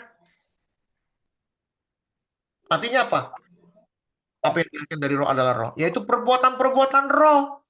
Bukan orang jadi lahirnya dari roh. Jadi kalau kita dilahirkan dari roh, jadi kita melayang-layang. Bukan. Tapi karena roh ini adalah pekerjaan roh yang dikatakan oleh Galatia 5. Ya, nanti bilang comot-comot, padahal bukan. Ya, hidup menurut daging atau roh? Tuh. Hiduplah oleh roh, maka kamu tidak akan menuruti keinginan daging. Sebab keinginan daging berlawanan dengan keinginan roh. Keinginan roh berlawanan dengan keinginan daging. Karena keduanya bertentangan. Sehingga kamu setiap kali tidak melakukan apa yang kamu kendaki. Akan tetapi jikalau kamu memberikan dirimu dipimpin oleh roh, maka kamu tidak hidup di bawah hukum Taurat alias kematian. Perbuatan daging sudah nyata, bla bla bla bla bla bla, ada 16. Barang siapa yang melakukannya tidak akan mendapat bagian dalam kerajaan Allah. Gitu loh. Jelas nggak? Jelas ya? Roh. Hiduplah oleh roh. Jangan lagi pakai alasan ini, alasan itu. Banyak sekali saya dengar orang beralasan seabrak-abrak. Mereka pakai opini pribadi, pakai opini manusia. Tapi firman Tuhan diabaikan. Firman Tuhan bilang tidak berbuat dosa lagi, jangan berbuat dosa lagi. Ya. Amin. Udah, stop. Jadilah manusia baru. Buatlah mesbah diri sendiri. Mesbah sendiri, mesbah diri, karena korbannya kita. Kalau kita sudah tahu bahwa kita sudah dikorbankan oleh darah Kristus. Kita ini harus mempersembahkan tubuh kita sebagai korban yang harum. Persembahan yang harum buat Tuhan. Apa? Kudus tak bercacat celah, melakukan seluruh perintah Dia. Menjalankan 10 perintahnya. Selesai. Dijamin masuk surga, dijamin. Yakin Pak, orang kalau menjalankan perintah Tuhan 10-10-nya masuk surga, saya jamin 100%.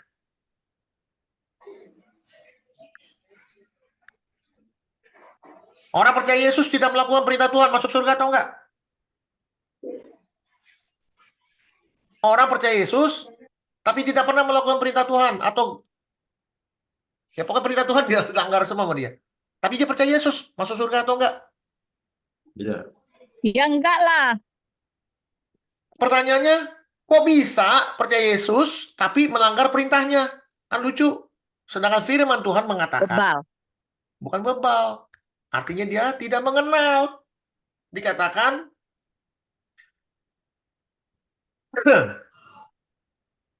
setiap orang yang tetap berbuat dosa, percaya Yesus tapi tetap berbuat dosa, dikatakan tidak melihat, tidak kenal dia. Itu jawabannya.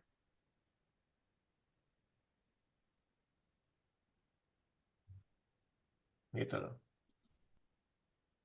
Tapi orang yang melakukan perbuatan-perbuatan Tuhan atau perbuatan baik dari Tuhan, apakah dia akan bisa selamat? Bisa. Walaupun tidak mengenal Kristus, bisa. Dan bilang, wah, Bapak ngajarin yang nggak benar. Apanya yang nggak benar? Firman Tuhan yang ngomong siapa? Yang ngomong Yesus sendiri kok. Nih, hasilnya. Janganlah kamu heran akan hal itu, sebab saatnya akan tiba bahwa semua orang yang ada di dalam kuburan akan mendengar suaranya. Dan mereka yang telah berbuat baik akan keluar dan bangkit untuk hidup yang Kekal. bagi mereka yang berbuat jahat akan bangkit untuk di Hukum. Yesus nggak bilang yang percaya kepadaku akan selamat, nggak. Tapi mereka yang berbuat baik.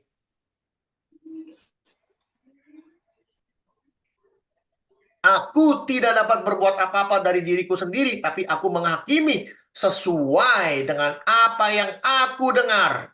Dan penghakimanku adil. Sebab aku tidak menuruti kehendakku sendiri, melainkan kehendak Dia yang mengutus aku. Dia tidak menuruti kehendakku sendiri. Kalau kehendakku sendiri, barang siapa yang tidak percaya kepadaku, akan kumasukkan ke dalam neraka semua. Tapi dia melainkan kehendak Dia yang mengutus aku, kehendak Bapa, yaitu apabila kita menuruti perintah-perintah Bapa kita. Betul? Betul? Betul. Jadi yang percaya Yesus gimana? Gak ada yang namanya percaya Yesus dihakimi. Gak ada. Gak akan ada penghakiman. Yesus, kita sudah ada Yesus dalam hidup kita. Bagaimana Yesus menghakimi Yesus? Kan nggak mungkin. Makanya sesuai dengan apa yang dikatakan di atas. Aku berkata kepadamu, sesungguhnya barang siapa mendengar perkataanku dan percaya kepada Dia mengutus aku ini, ia punya hidup yang kekal. Tuh. Jadi saya bukan ngajarin nggak percaya Yesus masuk neraka, enggak. Percaya Yesus, ia akan langsung mendapatkan hidup yang kekal. Tanpa ada pengadilan. Dan tidak turut dihukum. Nggak akan ada pengadilan. Sebab ia sudah pindah dari maut ke dalam hidup. Oke? Ini jelas. Ini semua. Di Kejadian 8 kita belajar banyak hal. Tinggalkan manusia lama kita. Tinggalkan manusia dulu kita. Tinggalkan dunia yang dulu yang dihancurkan Tuhan. Oleh penghukuman Tuhan, harusnya kita semakin takut. Oke. Dunia yang sekarang ini seperti zaman Nuh. Makanya Tuhan sedang mempersiapkan bahteranya Dia. Bahtera Kristus. Dalam bahasa kerennya, tubuh Kristus. Tubuh Kristus adalah bahtera. Oke, bahtera. Kita sedang ada di dalam bahtera Kristus. Kita semua di sini dalam persekutuan kudus Kristus. Kita satu tubuh Kristus. Kepalanya adalah Kristus. Setuju? Setuju. Jangan sampai keluar dari tubuh Kristus. Ingat itu. Kita diciptakan semula kudus, tak bercela. Kehadiran Kristus untuk mengembalikan posisi kita ke posisi yang mula-mula, yaitu kudus, tak bercacat celah.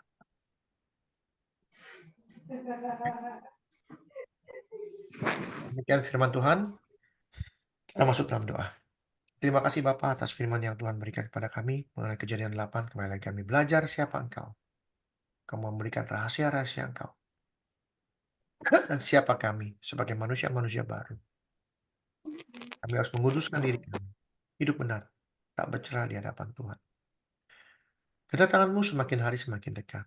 Kami melihat tanda-tanda dunia yang semakin hari semakin tidak baik. Engkau datang seperti pencuri, tapi kami tidak pernah lalai untuk bisa mempersiapkan diri kami untuk terus hidup benar. Sehingga pada saat kedatanganmu, kami semua akan diangkat bersama-sama, menerima tubuh yang baru, tubuh yang kekal, tubuh tanpa sakit, tubuh tanpa celah. Dan kami akan hidup bersama-sama dengan Tuhan, pencipta kami, pencipta langit dan bumi. Dan kami akan disempurnakan dalam segala hal.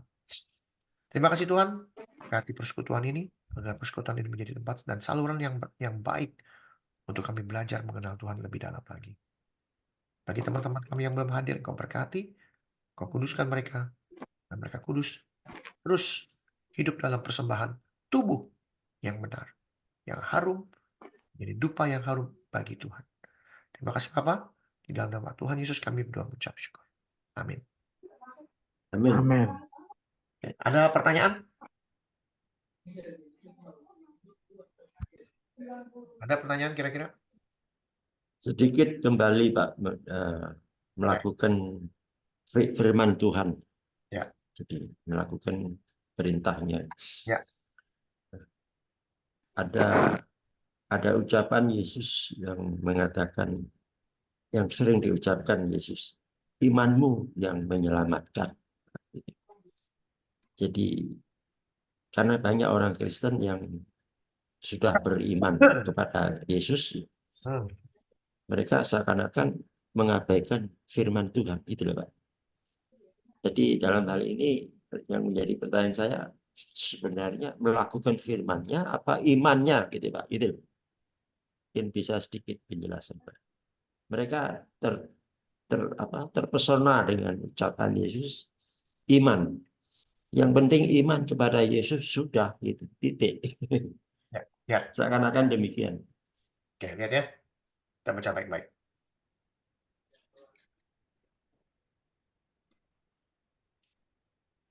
Lalu tibalah Yesus dan murid-muridnya di Yeriko. Dan ketika Yesus keluar dari Yeriko, bersama-sama dengan murid-muridnya, ada orang banyak berbondong-bondong. Ada seorang pengemis yang buta bernama Bartimeus, anak Timeus, duduk di pinggir jalan. Ketika didengarnya bahwa itu adalah Yesus orang Nazaret, mulailah ia berseru. Ketika didengarnya, dia orang buta, tapi tidak budak tuli ya. Dia buta tapi tidak tuli, setuju? Setuju. Ketika didengarnya bahwa itu adalah Yesus orang Nazaret, mulailah ia berseru. Yesus, anak siapa? Anak Daud. Kasihanilah. Aku. Pertanyaan. Kita lihat. Ya, ini dicatat sampai 3 buku.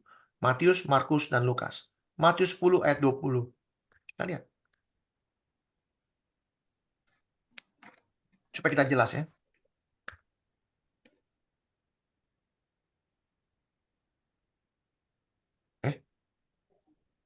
Matius 20.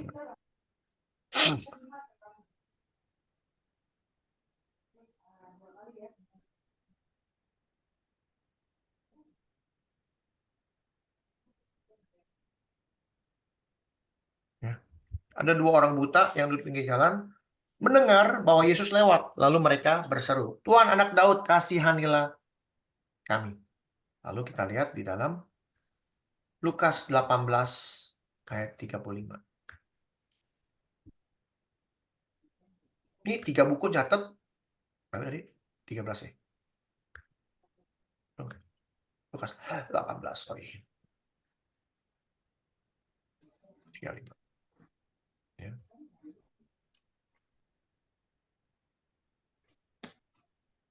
Ada seorang buta yang duduk di pinggir jalan dan mengemis. Waktu orang itu mendengar orang banyak lewat, ia bertanya, apa itu? Ini lebih jelas lagi. Dia katakan di dalam Matius, ketika didengarnya bahwa itu adalah Yesus, di sini dikatakan, ada apa sih? Itu bahasa asli, bahasa keren-kerennya. Kata orang penanya, Yesus adalah orang Nazaret lewat. Lalu ia berseru, Yesus anak Daud, kasihanilah. Nah, pertanyaan. 3 buku mencatat, orang buta yang bernama Bartimius ini, kenal nggak Yesus? Enggak.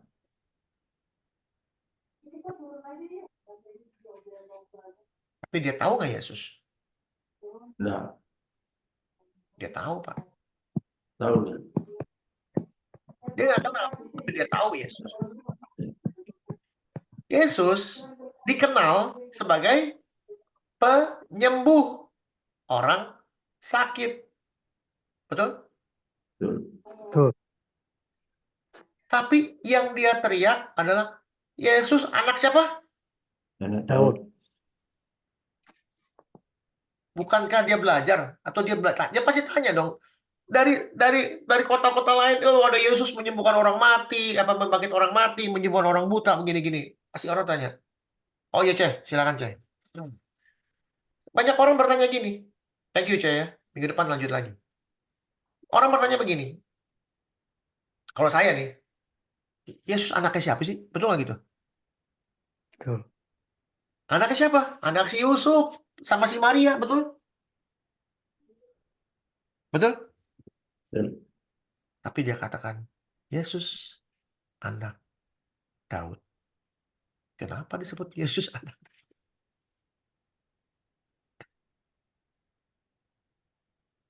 Artinya apa?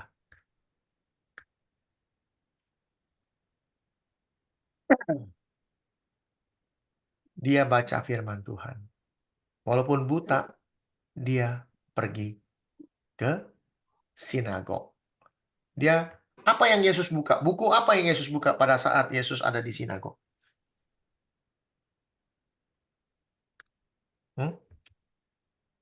Buku apa?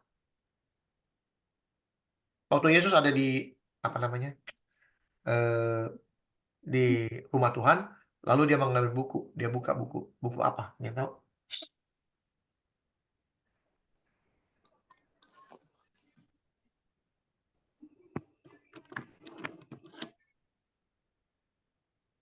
Buku apa yang tahu?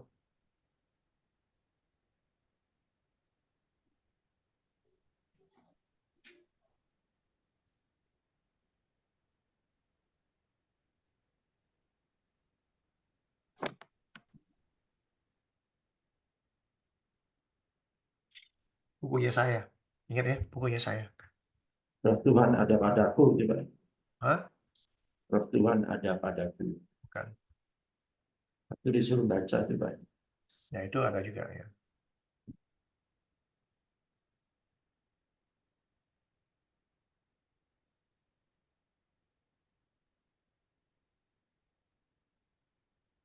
Nih. Apa?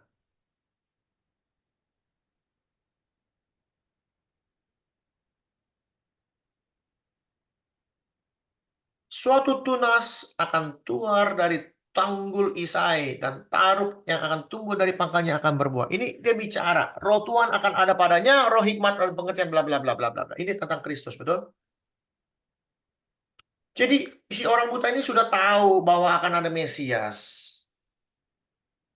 Jadi dia nggak sebut Yesus anak Yusuf, ya, dia sebut Yesus anak Daud. Ini sebuah pernyataan iman. Pernyataan iman, ya. Pernyataan iman. Oke. Tuhan anak Daud ini pernyataan iman. Tapi orang banyak menegur mereka supaya mereka diam, namun mereka makin keras. Tuhan anak Daud kasihanilah kami. Di dalam ini dikatakan. Lalu Yesus berhenti dan berkata, panggillah dia. Mereka memanggil orang buta itu dan berkata padanya, kuatkanlah hatimu, berdirilah, ia memanggil engkau. Pertanyaan. Tadi kan pertanyaan Pak Anfal apa? Apakah, apa Pak? Imannya atau melakukan firmannya, betul nggak? Ya, Dua-duanya berjalan secara paralel. Tanpa punya iman, ya, tapi tidak melakukan, percuma nggak? cuma Dia teriak-teriak, Yesus anak Daud. Dengan imannya sudah tahu bahwa inilah Mesias, inilah tunas dari Daud. Dia punya roh Allah di dalamnya. Dia bisa menyembuhkan segala sesuatu. Dia udah tahu itu. Itu imannya dia. Betul? Betul. Dia sudah baca. Karena dia orang buta, dia nggak bisa baca. Betul? Tapi dia dengar tentang siapa Kristus. Dari mana? Dari banyak orang juga dia mungkin kemungkinan besar dia pergi ke rumah Tuhan, Sinagog. belajar. Sinagog. Jadi dia belajar di sana. Sudah ada imannya dia. Lalu Tuhan suruh ngapain? Sini, saya sembuhkan mata kamu, saya pencet-pencet. Enggak. Dikatakan apa? Kuatkan hatimu. Disuruh ngapain?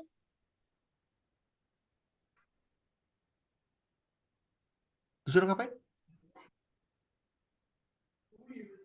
Kuatkan hatimu dan Dia memanggil berdiri.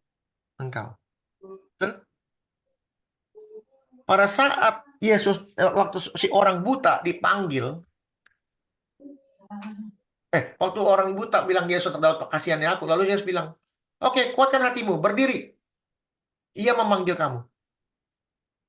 Ia memanggil kamu. Kalau orang buta, iman cuma iman, yang, udahlah. Tapi dia mau berdiri. Dia mau jalan, dia mau menghampiri Tuhan, setuju? Lalu dikatakan, lalu ia menanggalkan jubahnya. Ia segera berdiri dan pergi mendapatkan Yesus. Itu sudah satu perbuatan.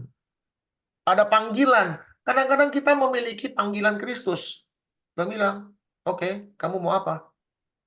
Tuhan, saya mau ini, mau ini, mau ini. Betul? Ada panggilan Kristus. Tapi banyak orang dipanggil Tuhan tapi nggak mau jalan. Betul? Tanya Yesus kepadanya, apa yang engkau hendaki supaya aku perbuat bagimu? Apakah Yesus nggak tahu apa yang diperlukan? Dia orang buta kok. Betul? Betul nggak? Betul, Pak. Rabuni, supaya aku dapat melihat.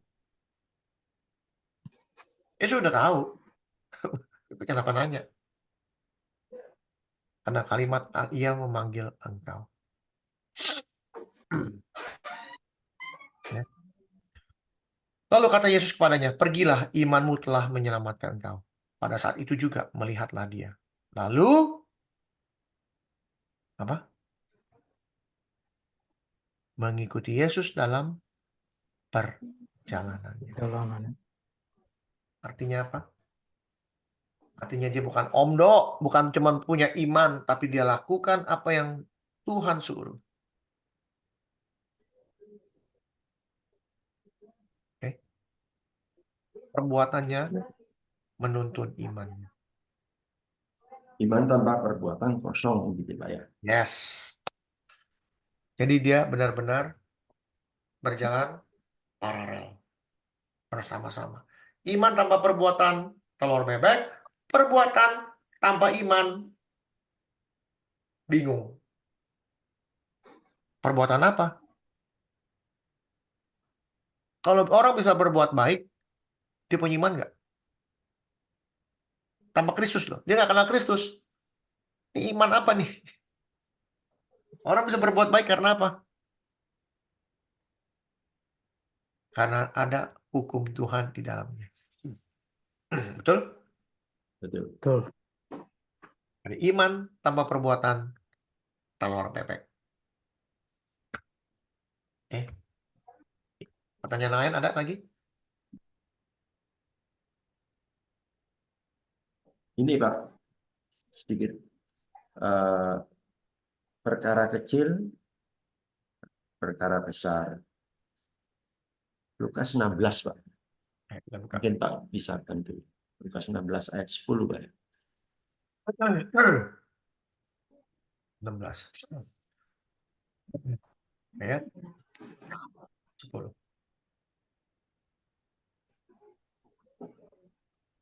Oke? Barang siapa setia dalam perkara-perkara kecil, ia setia juga dalam perkara-perkara besar. Dan barang siapa tidak benar dalam perkara-perkara kecil, ia tidak benar juga dalam perkara-perkara besar. Jadi yang jadi pertanyaan, perkara-perkara kecil atau perkara-perkara besar itu konkretnya apa, Pak? Orang yang Benar. bisa dipercayai dalam hal kecil, bisa dipercayai juga dalam hal besar. Tapi orang yang tidak bisa dipercayai dalam hal kecil, tidak bisa dipercayai juga dalam hal besar. Ini kalimat dari bahasa yang gampang.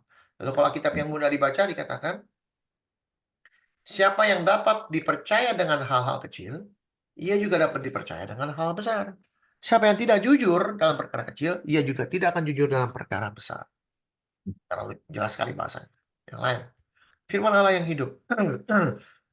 Kalau kalian jujur dalam soal kecil, kalian juga akan jujur dalam soal besar. Kalau kalian menipu dalam hal kecil, kalian juga akan menipu apabila diberi tanggung jawab yang besar. Betul? Ya. Jadi, artinya apa? Artinya apa? Kita diberikan pekerjaan yang dibilang nggak ada artinya. Tapi kita setia dalam pekerjaan itu. Kita diberikan pelayanan. Ya, walaupun cuma 5 orangnya, kita setia dengan 5 orang itu. Atau cuma 3 orang, setia dengan 3 itu. Tuhan kasih 1000 pun dia akan setia. Banyak pendeta-pendeta tuh, aduh, takut kalau nggak punya, apa namanya, jemaat. Jemaat. Oh, jemaat saya dikit sekali nih, gini. Dia nggak mau setia. Udah, stop ah. Kira-kira gitu. Tapi kalau dia setia, karena dia punya hati melayani Tuhan. Kalau kita setia dengan pelayanan-pelayanan kita yang kecil, walaupun cuma 3, 4, 5, contoh saya lah gampang-gampang. Di sini berapa orang aja sih? Tapi saya mau lakukan terus.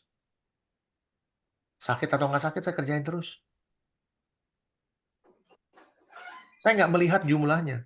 Saya melihat kualitasnya. Gitu loh. Ada orang yang belajar dari saya, mungkin mendengar khotbah ini, dengar apa namanya pelajaran ini, lalu mereka ajarkan kepada orang lain, bilangnya saya punya, dia punya gitu maksudnya. Ya nggak apa-apa buat saya. Saya punya filosofi, apa yang saya katakan hari ini bisa nyampe ke orang lain itu udah bagus sih, minta ampun. Terserah dia mau bilang, saya yang khotbah, saya yang temukan begini, dan terserah. Karena buat saya tidak ada satu manusia pun yang bisa menemukan pemikiran ini kecuali semuanya sudah ada di buku ini, sudah di Alkitab ini, semua sudah ada. Jadi tidak ada satu orang pun yang bisa menyombongkan diri. Kayak saya, Pak Hendrik bisa. Enggak, ada di sini semua. Saya nggak bisa bilang dari saya, enggak. Orang bilang, Pak Hendrik yang ngomong. Betul, saya ngomong, tapi bukan saya punya. Tuhan punya. Betul? Betul. Tapi banyak orang yang menyombongkan diri, padahal belajar dari saya. Gitu. Buat saya, nggak pusing. Yang penting nyampe ke tempat orang lain, nyampe ke kuping orang lain. Itu yang jadi goal, tujuan utama saya, supaya apa yang difirmankan hari ini, apa yang Tuhan berikan dalam firman Tuhan bukan dari saya, itu nyampe ke kuping orang lain. Itu aja. Yang lain saya nggak pusing. Dia mau dapat duit dari khotbah ini, silakan, nggak apa-apa buat saya. Gitu. Setia dengan perkara-perkara kecil, dan Tuhan akan tambahkan perkara yang besar. Kenapa? Dia tahu perkara kecil yang kamu setia, yang besar pasti dikasih. Tapi dikasih perkara yang kecil udah mulai nipu, dikasih yang besar penipu ulung, udah gitu aja. Kira-kira dipaham ya? Iya, terima kasih. Jelas ya? Ya, karena pembahasan di Zoom lain yang saya dapatkan itu dia melupakan kata setianya. Jadi perkara kecil yaitu aku ditanya. Ketika saya bertanya konkretnya apa itu perkara kecil, ya tidak melakukan firman Tuhan itu termasuk. Iya. Ya, jadi beda penjelasannya. Ya. Kesetiaan kita itulah yang menunjukkan mau perkaranya besar kayak mau perkara kecil tuh gak ada urusan. kesetiaan Ya. kita terhadap perkara itu. Kesetiaan. Nah, itu. Ya. Itu yang paling penting. Oke?